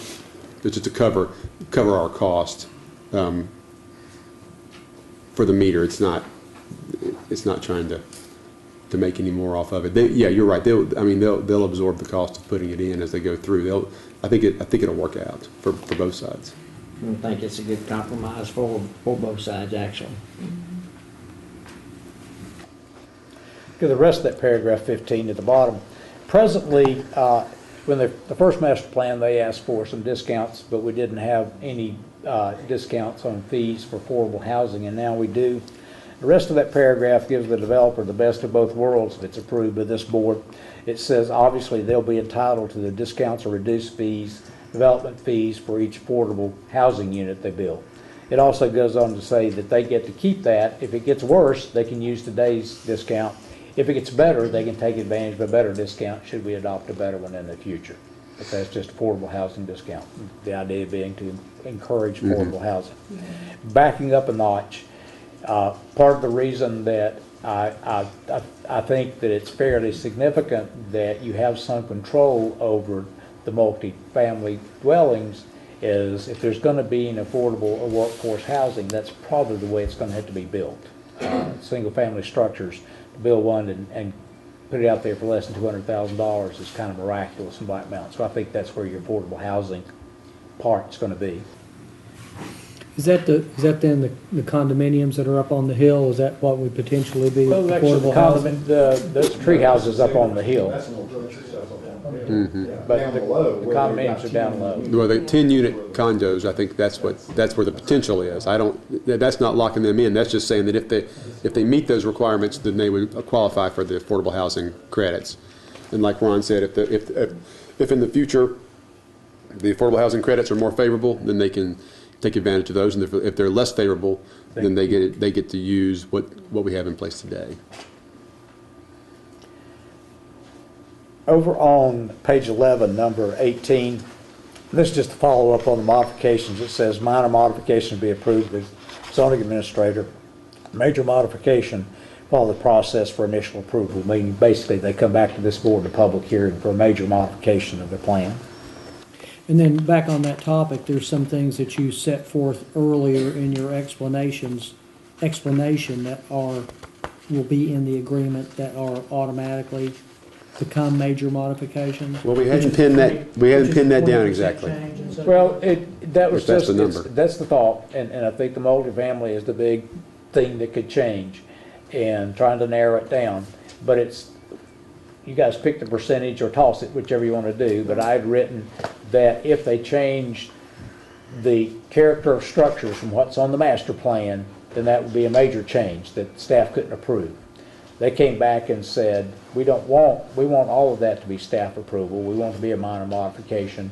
And the compromise proposal from Bob Oast is, can we split this a little bit, let staff approve up to a certain percentage of such changes, and above that, let it be a major modification. And you got your 20% from which 20%, we just stole that from the wrong T&D ordinance. From another From another district. That was another district that we have in the zoning or in the land use code now. Rather than being development group, T&D like Cheshire. Mm-hmm. And we have an ordinance in place that allows such thing, and it has built into the ordinance that 20% of flexibility. So Cheshire's 20. Yeah. Right. And so if they were to make an adjustment and said that 20% of the development is going to change from multifamily to single family, then that would have to come to the board. It's a major modification. That's right. That'd be a major modification. If it was 5%, then that potentially could be at a staff And that'll level. be written in. If the board approved, said 20 sounds good, then that'll become part of the agreement. Yeah, that's right. Big part of Is it. there any other major modification? Would you review? Maybe you mentioned some earlier, but things that would automatically be major modifications. Well, minor, it reads backwards. It's actually minor modifications is where you look. Minor modification results in reduction in density. That's a minor modification. A reduction in intensity of use. And anything that's making less intense or dense use is a minor modification. Less intense or less dense. Yeah. Or any change required by state or federal law. Mm-hmm. They got to do it, you got to do it. No need to bring that to you. Right. Then major modifications, anything that's not a minor modification and includes, and I did this on purpose, includes changes to the character or nature structure types that vary from those indicated on the master plan, such that such change increases or reduces the number of units to be contained in the multifamily structures by more than. So if they go up or down to more than 20%, it becomes a major modification. Was that confusing enough? But the thinking there, I think, is that it gives the Board of Aldermen an opportunity to step in when if there's an affordable housing issue, in terms of the opportunities they might have with affordable housing, that's the way they might address it. And so instead of at a staff level saying, yes, you're right, you can just turn all this into single family homes. If you were to reduce all your condominiums, which then that would rise above what staff is comfortable participating in. And that's fair to say. Yeah. I don't know. What 2 or 3 of you were involved in the process in 2009. I think Ron at the planning board level, a couple of you at this level. But they've got a plan, and they put it to you like a plan, and you look at it like a plan, and you think that's what's going to be built. And once that starts to flex, I think it reaches the point where it needs to come to this board. If it's going, if the whole character of the neighborhood's going to change, I think it needs to come to you. Can I make some comments? I've got one more. I've got one more thing to toss out. That, and this came to me, and I'm just following the things on Josh's list to toss out there, is the cottage lots that are indicated on the master plan as being 35 feet wide, or at least can be as narrow as 35 feet wide. There's no detail on that. Josh came to me this afternoon and said that's not addressed in the development agreement, and my proposal was to add a sentence that says lots shown in the master plan that differ from the minimum lot dimensions for lots in an NMU8 district may be the size shown on the master plan, freeing up those cottage lots to be 35 feet wide. Josh says the intent was to have no lot requirement, size requirement on any lot in the development. That's new to me, and if it's new to you, he may want to discuss that, and you guys can tell me to put it in, or if we need to do anything to further study that before we address it. But I think I'm at the end of my list of the highlights. Again, that is the last round of changes, and I'm afraid I couldn't swear I haven't passed over some others that shouldn't be brought to your attention. So Ron, and I think you said this, but it would be helpful. Let me ask this question, what you've said, but rephrase it. If you would hit what you think are the 2 or 3 most critical parts of the agreement, it's the stormwater paragraph, and it's the what we've just been discussing as to that change in the character. Right. And would you consider those two by far the I would add one more. I would say that the language too that commits you to considering off-site improvements without committing you to off-site improvements is important. I don't. Well, that's a key part. I mean, I do agree with you, but I feel like Ron, personally, yeah. I feel like that Ron has addressed that. They are, but that's a change, and I think it's an important change. Oh, a good change. Yes. Yeah. But you're right. I'm sorry, Ron. As far as things that control something that's important to stormwater and the character of the development as it's been presented to you, those are probably important. And I haven't heard the argument for every lot being freed up to be as small or as small as 35 feet in width. And I'm sure Jess is about ready to make that argument, and you can tell her what to do with it. But I think those are the high spots. There are a bunch of other tweaks. I didn't hit everything that I pulled off the master plan and put into wording in the agreement. Some of those, there was no conflict. I was just trying to be uniform and get everything into the agreement. Don't want that interpretation issue to come up again. As we discussed the agenda meeting, and Larry asked, what other development agreements have we done? And I said none, and he didn't feel very good after that. We've learned from 2 things, the mistakes everybody else has made, and where we started from on this particular project 4 months ago. We sat down at the table and realized that we all sat there with the same pieces of paper in front of us, and none of us agreed as to what it said, that it needed to be refined.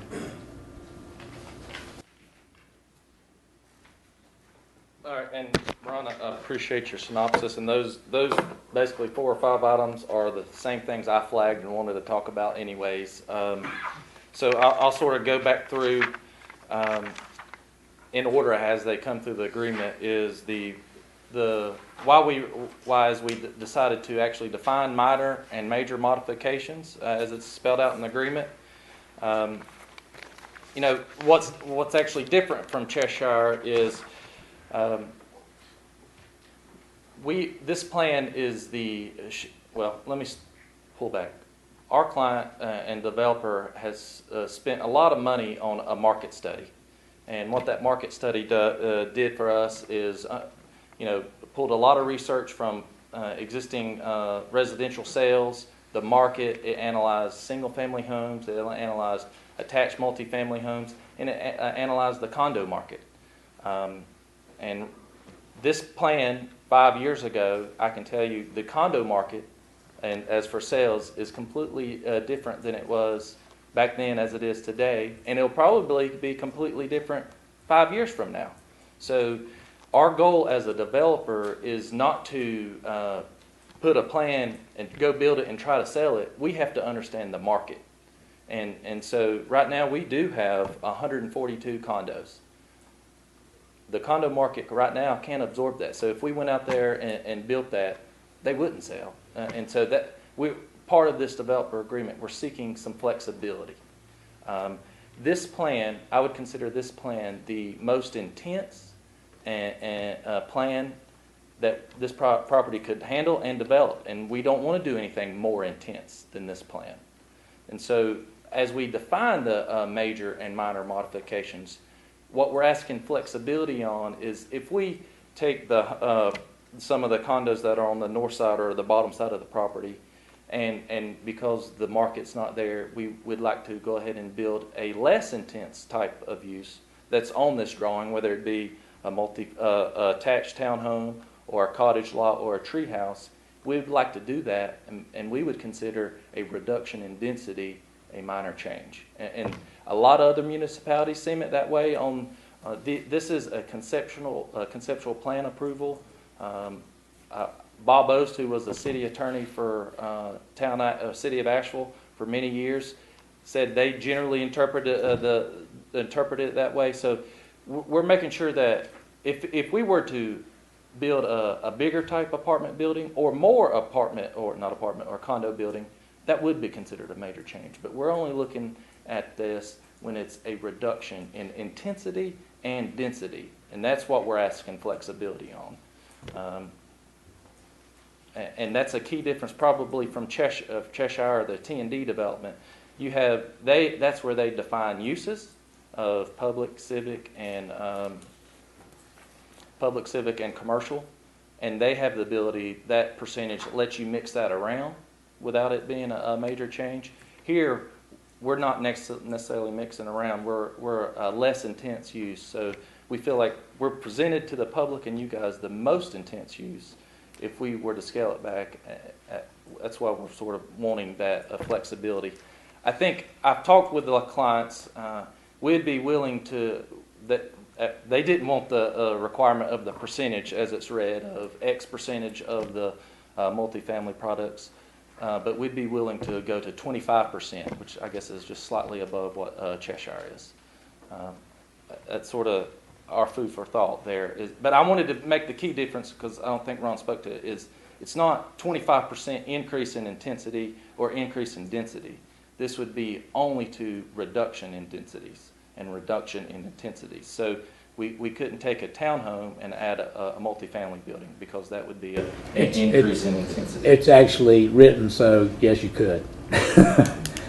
Condo market might go hot. You've got that same room, but it's just written that way in either direction. Although it's unlikely that you'll increase condo. Well, if we increase if we change the way I read it, if we change the use from a townhome to a condo, that would be a more intense use, and that is under the major modification. If we a minor is only a reduction in intensity.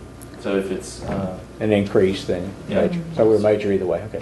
So I just want to. That was specifically to the master plan and the definition of minor modification. Flip through here. The next one, as we went through the agreement, was essentially the lot size. I guess I don't think you put it in writing here, but again, we asked for 250 units. We show it in our plans. We've consistently asked for a zero lot line development. That is it's allowed in NMU 8 as a special use or a conditional use. Basically, it's a PUD, a planned unit development type subdivision. It's for townhomes or any type of product. We want to have that flexibility. I believe Cheshire has those same things written into their T&D zoning code, and we'd like to be equivalent to that. I think NMU zoning district allows 5,000 square foot lots, 50-foot frontage, 100-foot usually depth would be the smallest size. We're asking for exception to that, and the key reason why is we're trying to put the density on the portions of the property where it makes sense, and not develop the 7 to 8 acres on the steeper sections. And so that is something I do. It's been the intent of the drawings all along, but I felt like as I read through this developer's agreement for the 497th time, I'm like Ron. I wanted to make sure there was no miscommunication there, and it was basically we were agreed to on that. Stormwater maintenance facilities. That's where Ron spoke about the BMP. 2 items there, just knowing the history, and I know staff has had a lot of turnover. But, you know, the town spent over, I believe, and Mayor Sobel might know this, over $500,000 on improvements there, which included the 4-bay to Lake Tomahawk, this stormwater BMP. But it wasn't for that one particular thing. There was a lot of things in there. So if you broke that unit out, you're probably less than $100,000 on that. But it was, the intent of that was to treat stormwater from this entire drainage basin. So right now that hole in the ground pulls water from about 60 acres, which is everything going up the mountain that drains to it. And our property already drains to it. So I definitely want to we're asking to use it, and I understand that you guys need more info to use it, but I feel like the town spent money to put it to work. I feel like this project is putting it to work. There is some conveyance improvements that as I get into design, I know will probably fall on the developer to build, and we will plan to do so. But ultimately, that is a regional stormwater basin, and it serves that drainage basin, and we want to basically count it towards our on-site requirements as if it did. We'd like to count it so that we don't have to ignore it. There's been money spent there. We'd like to get a credit for it, is what we're asking. The only other language within that, Ron, because we're not getting specific approval tonight, it sort of says we also would be responsible for future maintenance of it. That BMP and that regional stormwater device doesn't serve just our property solely. It serves many of the homes there. It serves that whole 60-acre drainage basin. I don't know what the answer is. I just wouldn't want to put that burden on a future homeowners association. I believe the town takes care of it right now, but we maybe would be willing to donate money towards that for the future. I don't think it has to be ironed out. I just would like that thought considered. Setbacks, basically the setback across on the south side adjacent to the church. It's always been reflected as 10. I've met with our design team, Chris Eller here. We do not recollect any agreement to the fence. However, if the church were to put that in writing, I think we would be amenable to installing a fence. I'm pretty confident it wasn't part of the public design, but we would be, if they're hard pressed, if they really want it, we'll oblige to keep the setback at 10 feet.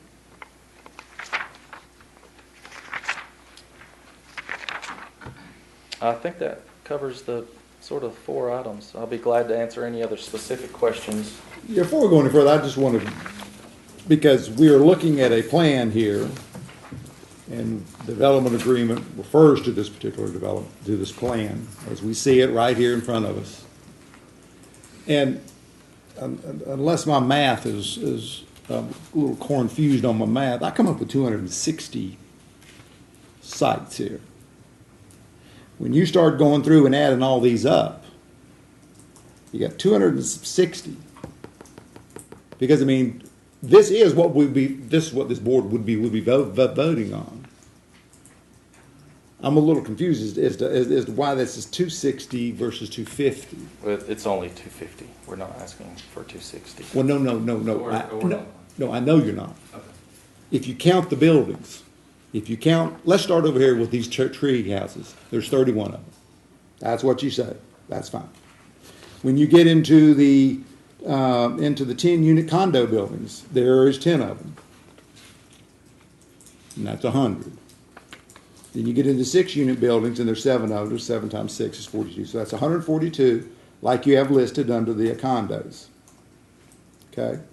And like I say, the tree houses, you had at 31. But when you get to the townhomes, you've got 52, and if each of these units is 3, then you've got these 4 or 5 units that are right down here near the road. That 9 on there then comes up, the way I figure it, it comes up to 61. I think those are included in the townhomes. Well, let's just do it this way. What you've got here is that on these townhomes, you got 14 of the 3-unit townhomes, correct? That's where my mistake is. I take that back. I had 52 instead of 42. I stand corrected. Okay. That's what I had. I had 52 on there versus 42. So it adds up to 250. All right. On the one of the things I was going to mention on that stormwater, I know that you're talking about your homeowner association, is that starts coming down. All that water, even though it's a 60-acre area, a lot of that is not going to be affected. I mean, there's a good portion of that 60 comes, but a lot of that water doesn't ever go in there. And so the idea that this homeowners association wouldn't be responsible for that, since the original agreement, the original one was to say, treat everything on site, so that to be able to go ahead and, to me, that's giving a big pass to the developers to go ahead and say they shouldn't be responsible for taking care of that. Because as the original agreement was, they would take care of that on site. And so that's a burden that's put onto the town off of the developers. And Yeah, I just don't. We would be willing to, and we'd be willing to put funds towards that.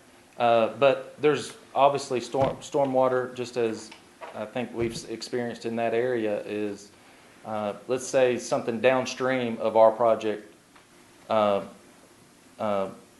into the pond. If it's solely us, we weren't the ones responsible for it, but because it's written that we're 100% responsible for maintenance, it falls on our homeowners associations to fix it. And so I think I agree. I think we would be willing to share the cost to some extent. We're probably of the 60-acre basin, we're 30 acres in it, so we do have I guess some responsibility there, and we agree to that. I just don't want it to be solely on the homeowners association.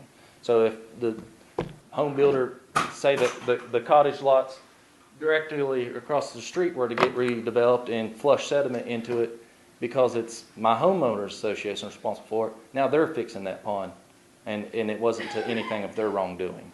And that's all I'm asking for, is it feeds a lot of property. We would like to just be a part of that and not the sole. The majority of that, and then there again, it's just a point that we're in discussion here. In the day, it is because getting from the property to that place is there's a lot of homes that would be affected by a 100-year flood, a 200-year flood. Absolutely. And so that in the fact, let's just say the event we have a 200-year flood, what recourse do the people who are in between the pond and your development up there, that they get damaged by this 200-year flood because the system wasn't built big enough and didn't handle it the way that it was supposed to? What happens to them? Yeah, I guess part of our town, we're going to meet town stormwater requirements. Our design requirements is to ensure that stormwater can get conveyed from point A to point B. And so I will, as I design this, plan improvements. I think current design requirements are for a 25-year storm. So if act of God of a 100-year, 200-year storm overcapacitates the stormwater system, I mean, that I don't, there's a design threshold. I think the 25-year storm is a pretty beefy design and will handle a very large storm event. But yeah, that's a pretty good assumption, though. I mean, you're making quite an assumption of that, because you get 100, I mean, and we've seen it in Black Mountain. We haven't seen it over there, but we've seen what that can do on this side of the town, Montreat. And so it's for those homeowners that I'm questioning this. Yeah. Anyway, if someone else got some other questions, leave go ahead and leave ask. it better than it was. We're by far going to improve it from what is there today. It's not actually something that we're having to decide on. This is gonna be something we're gonna have to wait on engineering studies as far as the town, what they're doing. And it's open-ended where we're gonna take a look at it after we get all our facts and go from there.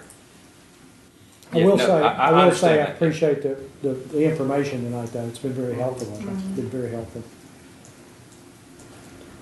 I did have a quick question, if you don't mind. You had mentioned earlier, and this is not to change the subject here, but about Bird Road closing. I thought we were just requesting, or being requested of an easement or an encroachment to make improvements there. Maybe I may have misunderstood that. Was that? Well, that's certainly what's in the agreement. Yeah, The I thought it was agreement's just an written as encroachment. an encroachment permit, which will have the effect of narrowing the traffic path and giving you, the developer, and your successor homeowner association, the right to beautify that area. But street closing has a different meaning legally, and I think that's why it came to us as an encroachment permit. I think Bob and guys got a hold of that and realized that we were agreeing to take a legislative action by closing the street without going through the necessary process where we can get an encroachment permit. Yeah, I don't think we're closing the street, but I'd have to. Are we not reducing the width of the right of way? You have the right to use part of that. To use the right of way and develop Okay. within it. I think that's So different. our setbacks will be measured from that reduced right of way line. So we'll. Is that correct, Ron? Yeah. Nobody ever asked that question. I don't know that that's what we had said. But there is a difference between. Okay, well then that is a difference. I think we're. You can't build in it, and you've got 0 lot line setbacks. Never mind. So- It's sort of I got Yeah. you. So we're covered.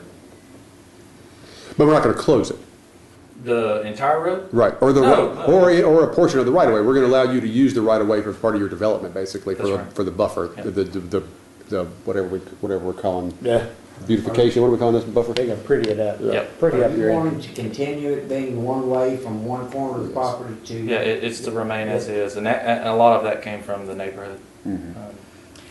That was their sort of a request that we stuck with. Back on the question of the gentleman who spoke earlier about the traffic. It's a narrow road, even as it is now. So, I mean, all the traffic is going to be borne just going down that one-way road in a southerly direction? How does that work? I don't understand. It only comes from the golf course down to that property. It's one way there. Once you get to the other corner of the property where the development is, it's two-way. Two Yeah. ways. Yeah. Just that one little strip is right. Going up. And there is that one little street, 7th Avenue, which hardly anyone ever notices, but that's the one that connects down to Hiawassee. Is that? Yeah, we hope to improve that and widen that to two-way within existing right-of-way. Traffic-wise, as people come out of the development, they may elect to go down Bird Road, or they may elect to continue straight and take a right on Hiawassee.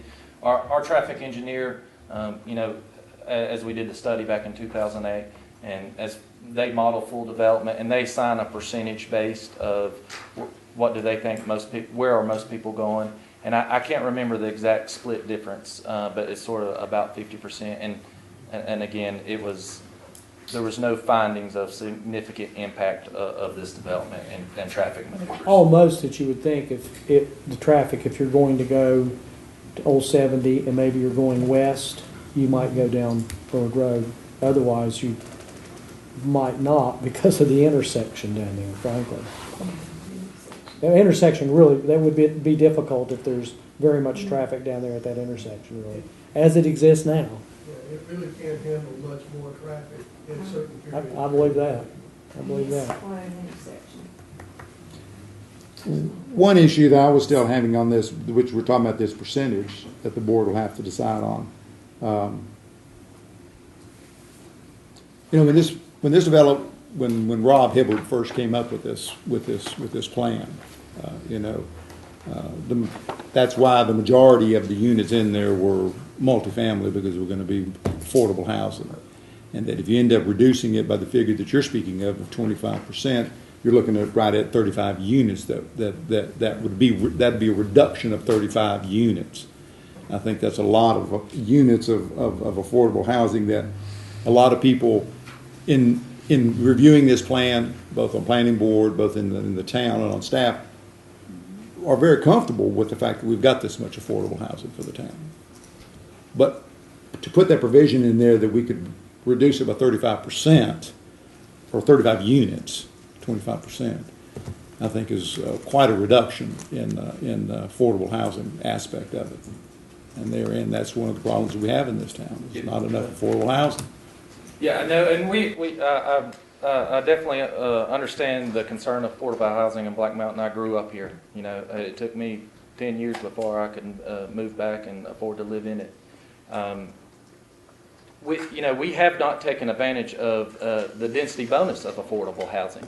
So, currently code allows a 20% density bonus to get affordable housing. We've not increased density to help us lower the price points on some of these condos.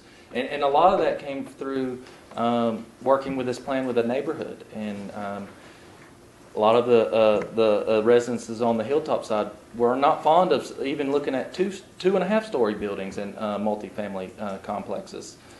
It was a stretch to get the density where we are today. And because we did want a product that everybody was comfortable with. We want to build a product that sells, and we're at 142, even down to 100 units inside this project. Still takes a long time to absorb in this current market. And so that's where we're sort of asking for the flexibility. Right now, the market study said we need to focus on single-family and attached single-family homes and not the condo market, because just the banks and the financing for that is almost zero right now. Now, it might change. 5 years from now, we'd be coming back to you and asking for more condos. We can't predict the market, and we don't want to try. But we would like the ability to scale this project down if it helps meet the market's needs. And it would seem like that would be at a time in the future that this board may remain the same. It may be completely different. But I think that future boards need to be able to answer those questions and to be able to deal with that, not at a number that high. So that's why my feeling is that that percentage needs to be much lower, more closer to 15%. And even if it's 15 or 10 or 20, it doesn't. All you're really saying is that you got to come back to the board. It doesn't mean that you can't do anything. It just means that you got to come back and make. Yeah, no, I realize that, but coming back to the board is not free. It's a real cost. It's a real development cost, and trust me, these guys have spent a lot of money to come back to this board this time around. And it's not always the same. I mean, we've been through a lot of public hearings now to get back to this level, and this board's not always the same, and the mindset and things change, and so we're trying to take the little bit of the unknowns and just give us just a little bit of flexibility. All of the designs get reviewed by staff level, and so I guess that's what we're asking for, is just a little bit of flexibility. Well, I think we got flexibility. That's just my opinion. Anybody else got any questions they want to discuss on that? I'm just trying to pinpoint here where we are now. Are we to the point? We haven't filled in the percentage. No, that's right. So we've got the issue. We're not ready to make a motion yet. No, gosh, no. We've got to get that done. But are the issues that we have on the table in front of us then, what percentage triggers major versus minor modification, the maintenance issue of the BMP, and the fence for the church? I guess that is out. That, like I said, that was just in the old agreement. It's nowhere else. Okay, so but just my concern, I didn't know where it came from. When you get something strange like that in an agreement, it sounds like the neighbors wanted it at the time. Okay, but that and plus this language about the 35-foot width. The lot sizes unaddressed. new to this board, new to me as of this afternoon, if there's no lot size limit on any lot that's created within the subdivision.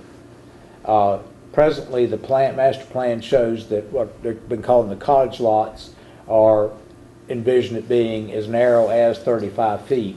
But nothing else on the plan indicates lot size.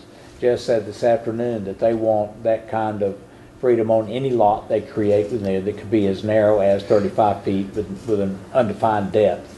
And that is up to this board.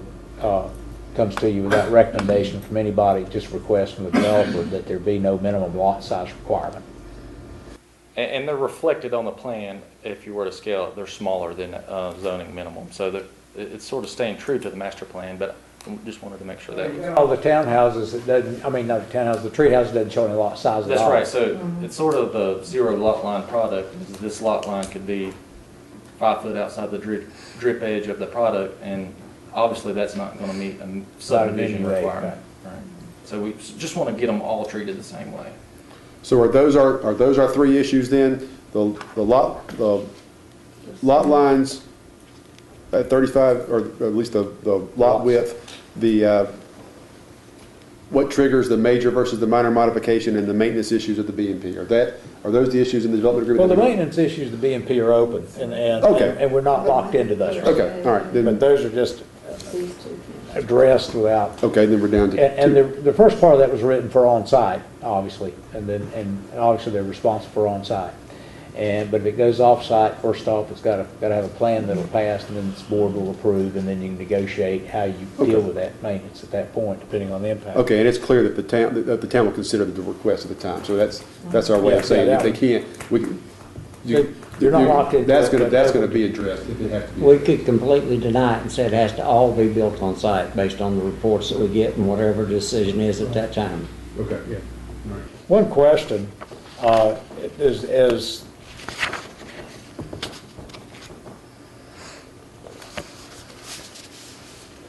a little hard to word, but you've got in there that a minor modification is any reduction in intensity or density is a minor modification. But does this board want to consider at what point is a reduction in density alone? Does that become a major modification? Is that a concern to anybody? Reduction.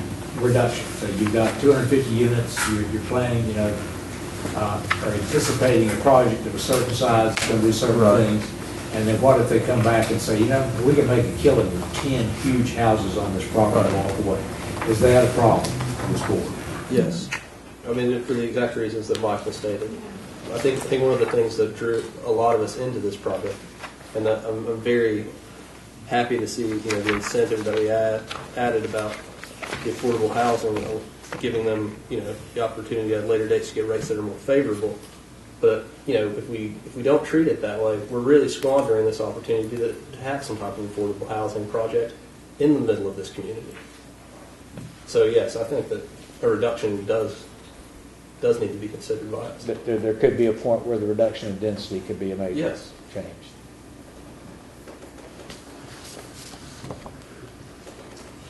Any thoughts on what that is? Yeah, I think that's what we've got to figure out.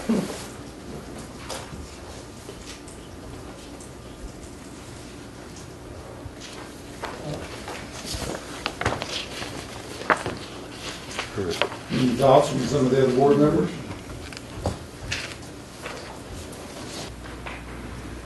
I agree with Ryan.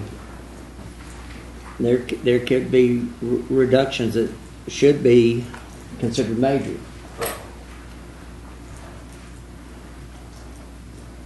Which goes back to the 15, 20, 25%.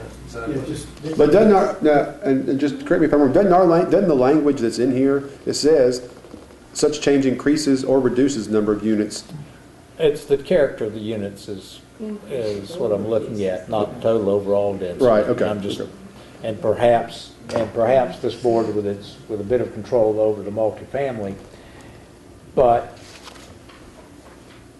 I can see a point where they come to the board. The condo market is dead as the world. We're not going to build affordable condos, and they come to you and say, we want to drop all of those and we want to build 10 houses instead of 160 condo units. Didn't say that. That's a pretty drastic change. Does that create something where you might approve the loss of condos, but you don't want to lose that intense use of land? Is there a point where just density, a reduction of density alone becomes an issue for this board?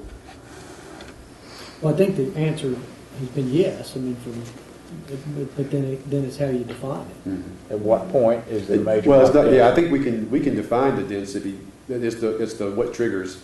What triggers? Yeah, it's the trigger. Yeah, that's right. You can do it by percentage You or have to number of define units. Or number of units. You can do it by define what the trigger is. But I'm puzzled why you can't define what the trigger is by using whatever number you come up with, as far 15%, 25%, 20%, and the wording is the same in both directions regarding a change in character and or a change in what's the word I'm looking for, Ron? A change in, where you say we're not going to do condos, we're going to build 10 houses and No, the character. The character in nature. Character. Why can't that all be in the same, be accomplished in? If you again using 20% just because it was a number, a beginning point it's for discussion. It's in between now. But 20% would be 50 unit reduction overall. Mm-hmm. Would that trigger the need to come back to this board and say this is the major modification this board has? Well, I think what I'm hearing the board say is that they do want that. They want that to be a major modification. That's what I'm hearing, and I'm comfortable with it. I don't know what the number We is. need a measuring point. But you want to you want to have that trigger again, so that you have to come back to the board, and we want it both on the character side and on density. And on density. Am I saying that? Is that fair? Yeah. That's a good assessment. And frankly, I'll toss out the 20% number. I actually thought that was, I mean, you know, I have no reason to defend that. That's. Well, we don't have any Makes reason any sense, whatever. to argue for it either. It was a number It's a that we number. used somewhere else as beginning for discussion point. I didn't mean to indicate that was a good or a bad. Yeah. number. Well, I mean, you got to start somewhere. I mean, the whole issue is what, you know, and obviously we want to encourage the developers. You know, it adds to our tax base. It's a good thing. We're not trying to, or at least it certainly isn't my intention to, you know, to try to be difficult. It's just our job is to you know, represent the interest of the town. So it's a little bit of a balancing act. Well, my question is this: do we have to agree on this tonight? Because there's a lot of moving pieces, and we got this agreement sometime in the middle of the afternoon. Well, from my point of view, you never have to agree to it. From my point of view, you never have to. Certainly. From the developer's point of view, they want to get on the ground working. Right, I understand. I understand. I'll toss out a thought because I don't want to. I think it's a little bit. I don't think it's good when we got the agreement, you know, 2 hours before this meeting, and we really hadn't heard a nice presentation, which Jess was kind enough to give us on the details, to vote on it tonight. But I'll toss out the thought that we reconvene as quickly as we possibly can, like in less than a week, certainly, and have a special call meeting just to finish this up. I'll toss that out. Well, I think the question needs to be posed, first of all, obviously to Ron and to the developers too. Can we're pinning down, we're pretty close here. Can we pin this, can we do this we can call a meeting in 72 hours. We can do it next Monday. I'm tossing it out. I mean, I'm as willing to stay here and pound it out and so forth if we need to tonight, but I'm not so sure that you don't have a diminishing return on your discussion and your, you know, and the kind of job you're doing when you do that. But I'll toss that out, and I'm happy to handle it either way. I just toss out, is that a realistic possibility, or is that create, is that not worth, is that not a prudent thing to think about? Well, it certainly gives all of us more time to discuss this among ourselves. It gives staff more time to issue this, and also just to look, because it looks like one of the biggest problems here is in the major modification, minor modification. That's what you're going to have to. And I mean, that's whether you can that's hash it out tonight or not. the- That's what you're down to. It sounds like. And of course, when you're dealing with something like this, I mean, this here, as we hear, it's friendly, but it is negotiations. That's what this is. That's right. And all negotiations are, most of the time, when you negotiate with somebody, you're always, they're going to come in with a higher figure than what they're really anticipating. I mean, let's face it. He threw out 25%, thinking if you got 20, hit me half. He started with zero. About 15, so As, 20 is right. I guess if I can, I think we're comfortable with the 20% number. And I think that sounds like the only sort of detail left to iron out. However, we've geared up construction documents and other things. We would love to, if we could somewhat get a partial blessing to begin construction, and if we were to reconvene in a short matter of time, if possible, to iron out this percent question. Well, that's, I will not. I'm going to. A partial blessing, I think, is going to be tough. I think You need to. if I were spending your money, I'd want an agreement. I agree. I think you want that. You want something. We're You want willing something to we do can it. I sign. guess our target construction date was last fall, and so we've sort of been pushed back to this date, and we're ready, and we'd love to get this ironed out. For the protection of the town and this agreement, can you guys live with 15%?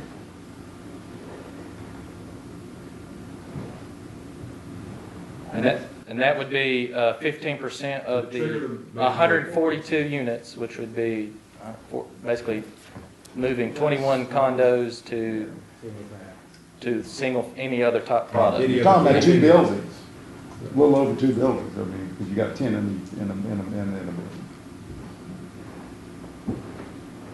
Yeah.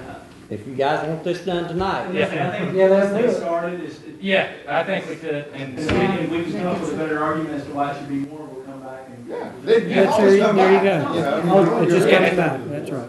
Yeah. yes. All right. Okay. Okay, second question, same number for reduction in density. If the overall density's down 15%, it's a major modification? Yep. I think if you want it tonight, that's what you'd have to do. Yep.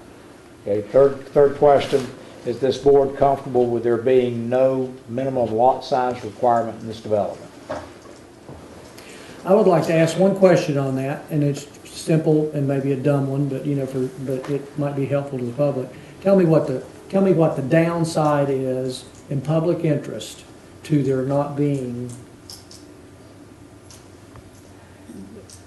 to that lack to Jess will relax probably it. address it better, but I can tell you, at least from my point of view, when you've got a plan and you know what your density is going to be, lot size probably comes fairly, at 0 setbacks, lot size probably becomes fairly irrelevant. Well, even I thought that was the case, but I wanted to ask. Because I think the most important thing is the units. Yeah, the units. To put my planning board chairman hat on, basically lot size is driven by the zoning district, and that's, we're trying to set up a character of a street, and, lot should be 50 by 100 because that's what exists on that street. We're in the community development plan here, is we're creating that community, we're creating the whole feel, so we have to build a product that fits in, and so, yeah, I think Ron hit the nail on the head, is lot size doesn't really matter when you're inside, it's only when you're dealing with existing infrastructure surrounding streets. So the answer to my question is, in this particular case, obviously it depends. It depends, the way I phrase my question, but within this development, it actually is not a significant factor. Lot size is often geared to density. Right. In this neighborhood, we won't We've already done it. allow 8 units. We already know per what it is. But here it's done. I'm good. So how would we, how would a motion be framed to appropriately and to incorporate the 15%, and we're going in either direction with the 15%? Could you make a suggestion that we might digest? I've lived this thing for the last 4 days, I still can't start on it. But if you have a motion to approve the development agreement that's in front of you with the following modifications, that at some point in the agreement is placed that there is no minimum lot size requirement, that any change in the character of structures, multifamily structures, by more than 15% is a major modification. Any reduction in overall density from the projected density is more than 15%, it's a major modification. I think I hit them all. That's it, that's the three. So with those amendments, did I miss any, Jess? I just don't want to make sure I think the stormwater is a deal to be done later on. Yeah, well, just make sure that's clear that. Not touching the language on I think the that. way Ron has that written is. Which leaving that the fine. language, that's language that I put in and Bob added to, so that's everybody's input on that. Now we refer to Anna. I was going to ask for one clarification. Say any change in the character of multifamily structures by more than 15%. Do you mean change in the character of more than 15% of the buildings or units? Units. Or Change. Any change in the character of multifamily structures which impacts more than 15% of the units? Reduces or increases. I have two separate 15% numbers here. The other is overall 15% reduction of total family units.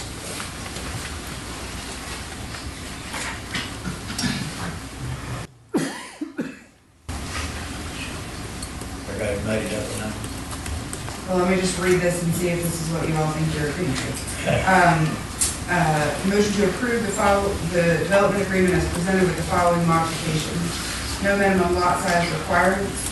Any change in the character of multifamily structures which impacts more than 15% of the units is a major modification. Any change in the density, if density is increased or decreased by more than 15%, is a major modification. Decreased only, no increases allowed. No increases allowed. The density is. Right, because they actually got the cap and everything. They already committed to get this one star property done. I made that. Oh, I'm sorry, forgive me. I'm so sorry.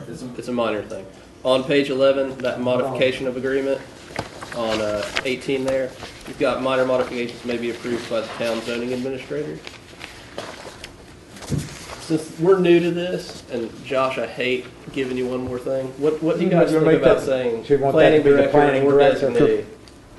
Fair enough, change it. Okay. Yeah, planning director. Yeah. That's probably more appropriate. Okay. All right, four changes.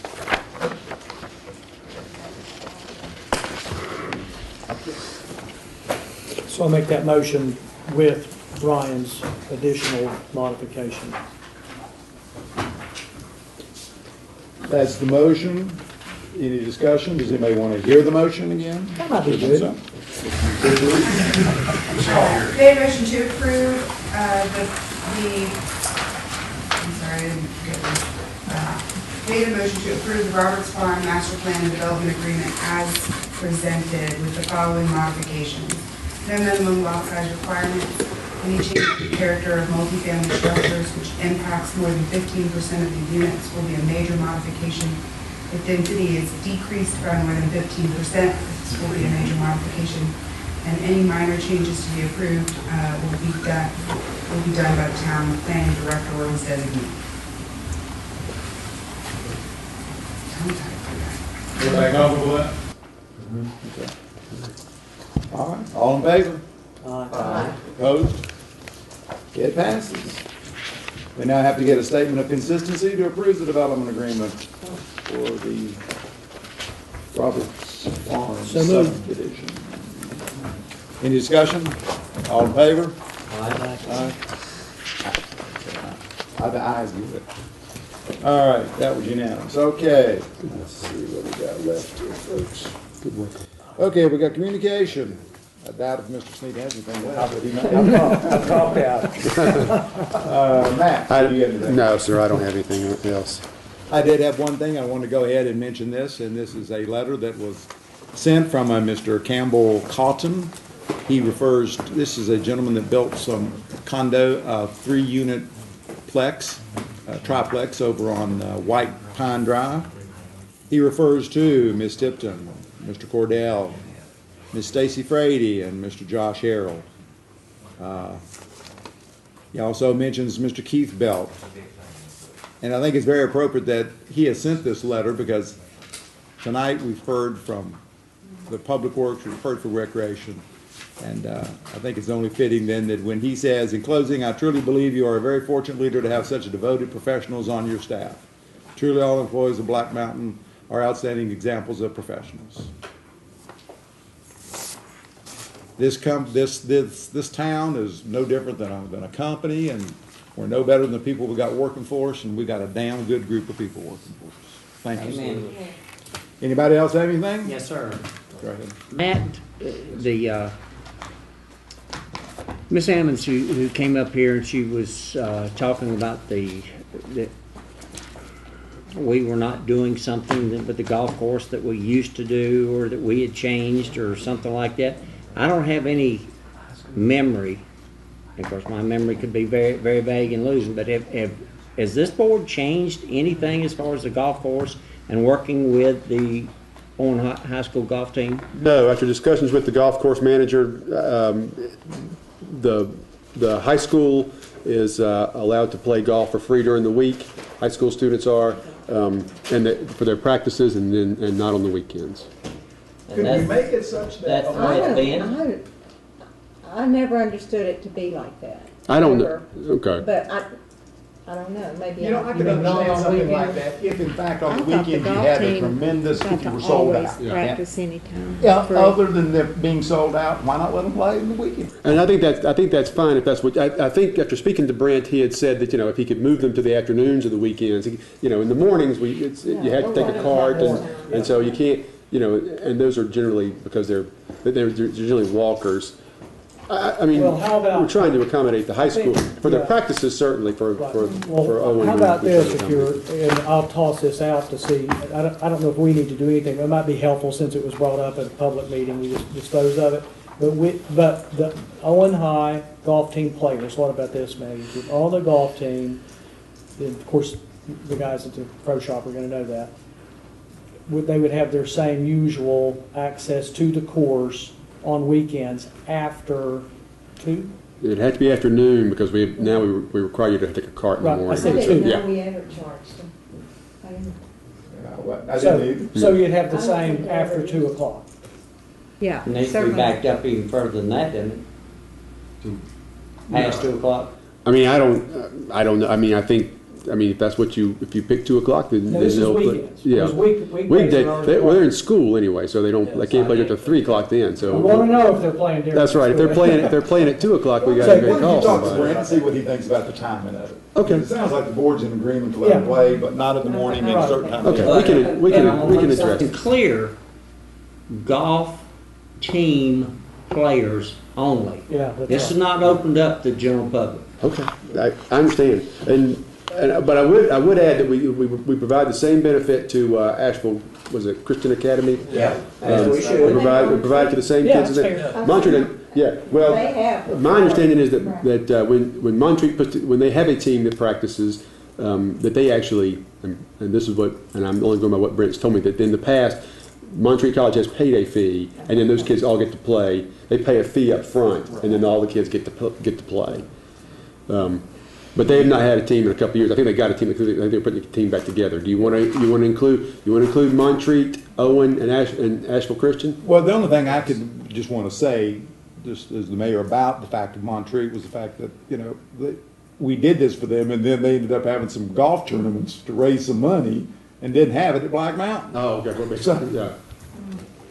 Well, how about this? I mean, and I think the most important thing we've said is Don's comment for the members of the golf team only. And the high school coach is going to know who that is. Yeah. The same with ACA, the coach is going to know who that is. And they'll have to tell. And how about we do this, just like the mayor said, We're just empowering you to work with Brent Okay. on the time. We'll free Does that sound up for them. good, That's Maggie? fine. I think you're right. They'll have to do afternoon times on the weekends, though. Oh, They have to do yeah, afternoon you can't times. go They off can't in do the morning morning. times. That's the only Yeah, time. That's the do best that. time to play. Yeah. Okay. Well, it's actually, I think, probably even true, I mean, they're gonna be in school, but sometimes they're not in school, they have spring breaks and everything. I think even then, you're gonna have to talk with Brent about it, but you're gonna have to set a time where it's gonna be a problem, Okay. even through the week. Well, just give me the flexibility to work on it, and we'll take care of it. That's right, we wanna encourage it, but, if we don't set a time, it'll get a little messy. Okay. We'll take care of it. So do we need to put that in form of motion there? It might not hurt. It might be good. Okay. I mean, A motion to. Matt's gonna do it, just leave that up to Matt. I don't think we need. I don't think. Unless you want. I mean, either way, I'm clear of what's being. It's going to be done by tomorrow morning. So I'm clear of what's been asked. It's okay by me, whatever Matt's decision is on however way. Well, the decision's been made, so I'll take care of it tomorrow morning. The kids at Owen Asheville Christian on the high school golf team will play golf at the Black Mountain Golf Course. If you find you want a motion, we can give you one next time. That's right. If I can't do that, that's all right. Then give me a motion next month. All right. Do we have any more verbiage? If not, adjourn.